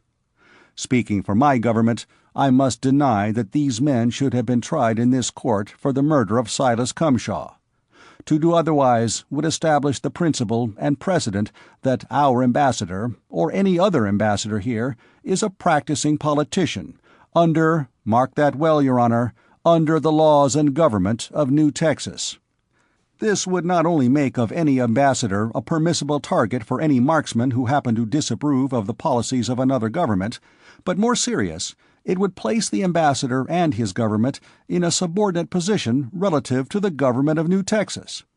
This the government of the Solar League simply cannot tolerate, for reasons which it would be insulting to the intelligence of this court to enumerate. "Mr. Silk," Judge Nelson said gravely, "this court takes full cognizance of the force of your arguments. However, I'd like to know why you permitted this trial to run to this length before entering this objection. Surely you could have made clear the position of your government at the beginning of this trial." "Your Honor," I said, "had I done so, these defendants would have been released, and the facts behind their crime would have never come to light. I grant that the important function of this court is to determine questions of relative guilt and innocence. We must not lose sight, however, of the fact that the primary function of any court is to determine the truth, and only by the processes of the trial of these depraved murderers for hire could the real author of the crime be uncovered. This was important, both for the government of the Solar League and the government of New Texas. My government now knows who procured the death of Silas Cumshaw, and we will take appropriate action. The government of New Texas has now had spelled out, in letters anyone can read, the fact that this beautiful planet is in truth a battleground. Awareness of this may save New Texas from being the scene of a larger and more destructive battle. New Texas also knows who are its enemies, and who can be counted upon to stand as its friends. "Yes, Mr. Selk. Mr. Vuvuvu, I haven't heard any comment from you. No comment? Well, we'll have to close the court to consider this phase of the question." The black screen slid up, for the second time during the trial. There was silence for a moment, and then the room became a bubbling pot of sound. At least 6 fights broke out among the spectators within 3 minutes. The rangers and court bailiffs were busy restoring order. Gail Hickok, who had been sitting on the front row of the spectator seats, came running up while I was still receiving the congratulations of my fellow diplomats. "Stephen, how could you?" she demanded. "You know what you've done. You've gotten those murdering snakes turned loose." Andrew Jackson Hickok left the prosecution table and approached. "Mr. Silk, you've just secured the freedom of 3 men who murdered one of my best friends." "Colonel Hickok, I believe I knew Silas Cumshaw before you did. He was one of my instructors at Dumbarton Oaks, and I have always had the deepest respect and admiration for him. But he taught me one thing, which you seem to have forgotten since you expatriated yourself, that in the diplomatic service, personal feelings don't count. The only thing of importance is the advancement of the policies of the Solar League." "Silas and I were attachés together at the old embassy at Dramoul on Altair II," Colonel Hickok said. What else he might have said was lost in the sudden exclamation as the black screen slid down. In front of Judge Nelson, I saw there were 3 pistol belts and 3 pairs of automatics. "Switchblade Joe Bunny, Jack High Abe Bunny, Turkey Buzzer Tom Bunny, together with your counsel, approach the court and hear the verdict," Judge Nelson said. The 3 defendants and their lawyer rose. The Bonnies were swaggering and laughing. But for a lawyer whose clients had just emerged from the shadow of the gallows, Sidney was looking remarkably unhappy. He probably had imagination enough to see what would be waiting for him outside. "It pains me inexpressibly," Judge Nelson said, "to inform you that this court cannot convict you of the cowardly murder of the learned and honorable old man Silas Cumshaw, nor can you be brought to trial in any other court on New Texas again for that dastardly crime. Here are your weapons, which must be returned to you. Sort them out yourselves, because I won't dirty my fingers on them. And you may regret and feel shame for your despicable act as long as you live, which, I hope, won't be more than a few hours." With that, he used the end of his gavel to push the 3 belts off the bench and onto the floor at the Bonnie's feet. They stood laughing at him for a few moments, then stopped, picked the belts up, drew the pistols to check magazines and chambers, and then began slapping each other's backs and shouting jubilant congratulations at one another. Sidney's 2 assistants and some of his friends came up and began pumping Sidney's hands.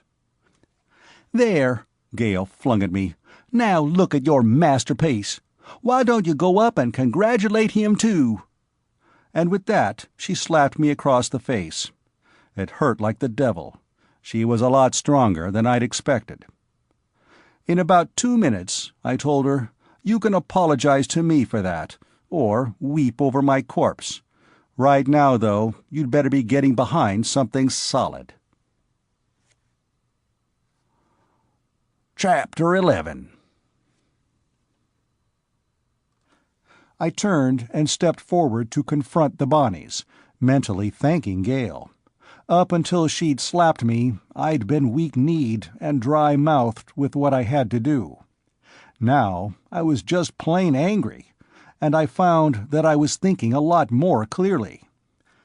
Jack Bonnie's wounded left shoulder, I knew, wouldn't keep him from using his gun hand, but his shoulder muscles would be stiff enough to slow his draw. I'd intended saving him until I dealt with his brothers. Now I remembered how he'd gotten that wound in the first place. He'd been the one who'd used the auto-rifle out at the Hickok Ranch. So I changed my plans and moved him up to top priority. "Hold it!" I yelled at them. "You've been cleared of killing a politician, but you still have killing a Solar League ambassador to answer for. Now get your hands full of guns, if you don't want to die with them empty." The crowd of sympathizers and felicitators simply exploded away from the Bonnie brothers. Out of the corner of my eye, I saw Sidney and a fat, blousy woman with brass-colored hair as they both tried to dive under the Friends of the Court table at the same place.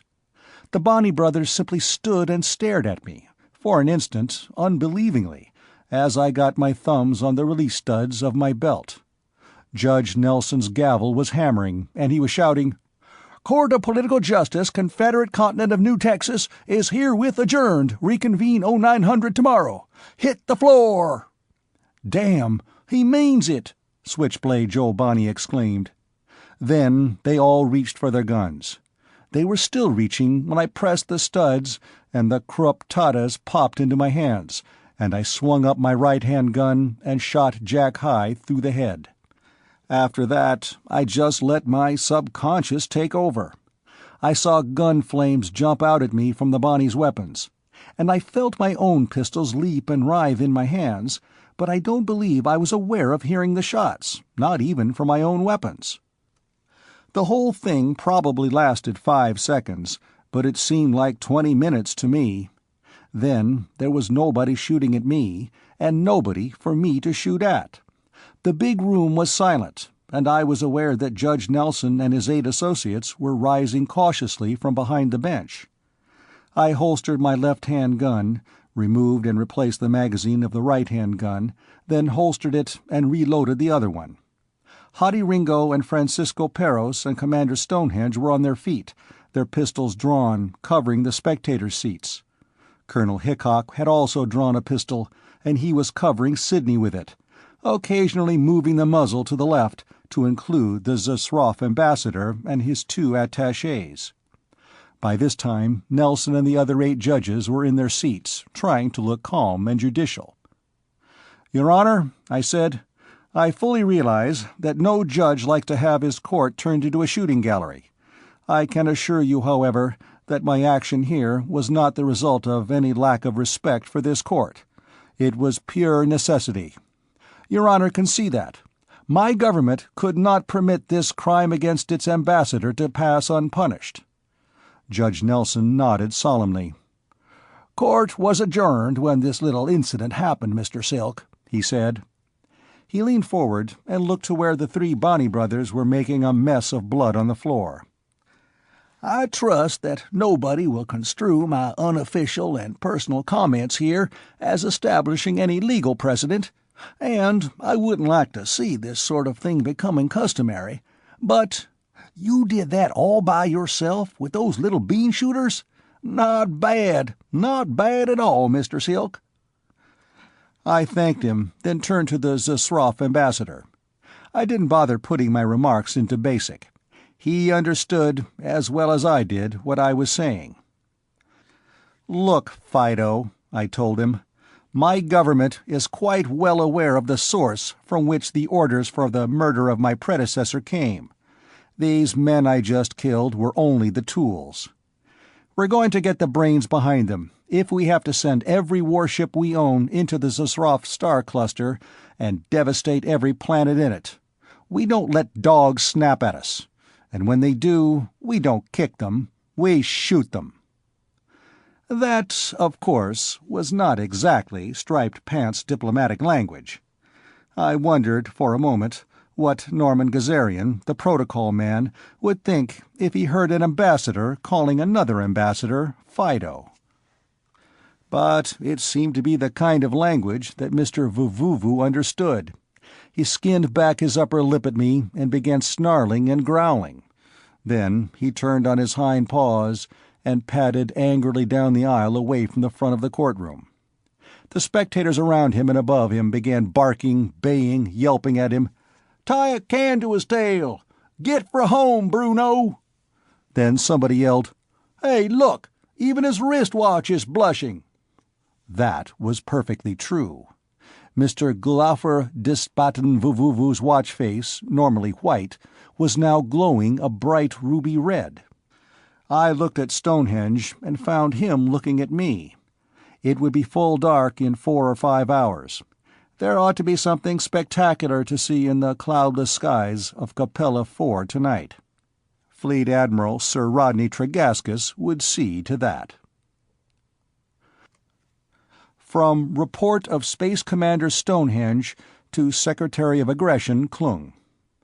So, the measures considered by yourself and Secretary of State Gopal Singh and Security Coordinator Natalenko, as transmitted to me by Mr. Hadi Ringo, were not, I am glad to say, needed. Ambassador Silk, alive, handled the thing much better than Ambassador Silk, dead, could possibly have. To confirm Sir Rodney Tregaskis' report from the tales of the few survivors, the Zasroff attack came as the ambassador had expected. They dropped out of hyperspace about 70 light-minutes outside the Capella system, apparently in complete ignorance of the presence of our fleet. Have learned the entire fleet consisted of about 300 spaceships, and reports reaching here indicate that no more than 20 got back to Zasroff cluster. Naturally, the whole affair has had a profound influence, an influence to the benefit of the Solar League on all shades of public opinion. As you properly assumed, Mr. Hadi Ringo is no longer with us. When it became apparent that the Palm Silk Annexation Treaty would be ratified here, Mr. Ringo immediately saw that his status of diplomatic immunity would automatically terminate. Accordingly, he left this system, embarking from New Austin for Aldebaran 9, mentioning, as he shook hands with me, something about a widow. By a curious coincidence, the richest branch bank in the city was held up by a lone bandit about a half an hour before he boarded the spaceship. Final message of the last Solar Ambassador to New Texas, Stephen Silk. Copies of the Treaty of Annexation duly ratified by the New Texas Legislature herewith. Please note that the guarantees of non-interference in local political institutions are the very minimum which are acceptable to the people of New Texas. They are especially adamant that there be no change in their peculiar methods of ensuring that their elected and appointed public officials shall be responsible to the electorate. Department Addendum. After the ratification of the Palm Silk Treaty, Mr. Silk remained on New Texas, married the daughter of a local rancher there, see file on First Ambassador Colonel Andrew Jackson Hickok, and is still active in politics on that planet, often in opposition to Solar League policies, which he seems to anticipate with an almost uncanny prescience. Natalenko reread the addendum, pursed his thick lips, and sighed. There were so many ways he could be using Mr. Stephen Silk. For example, he looked at the Tri-D star map, both usefully and beautifully decorating his walls. Over there, where Hottie Ringo had gone, near Aldebaran 9. Those were twin planets, one apparently settled by the equivalent descendants of the Edwards, and the other inhabited by the children of a Jukes Kallikak union. Even the Solar League ambassadors there had taken the viewpoints of the planets to whom they were accredited, instead of the all-embracing view which their training should have given them. Curious problem, and how would Stephen Silk have handled it? The security coordinator scrawled a note comprehensible only to himself.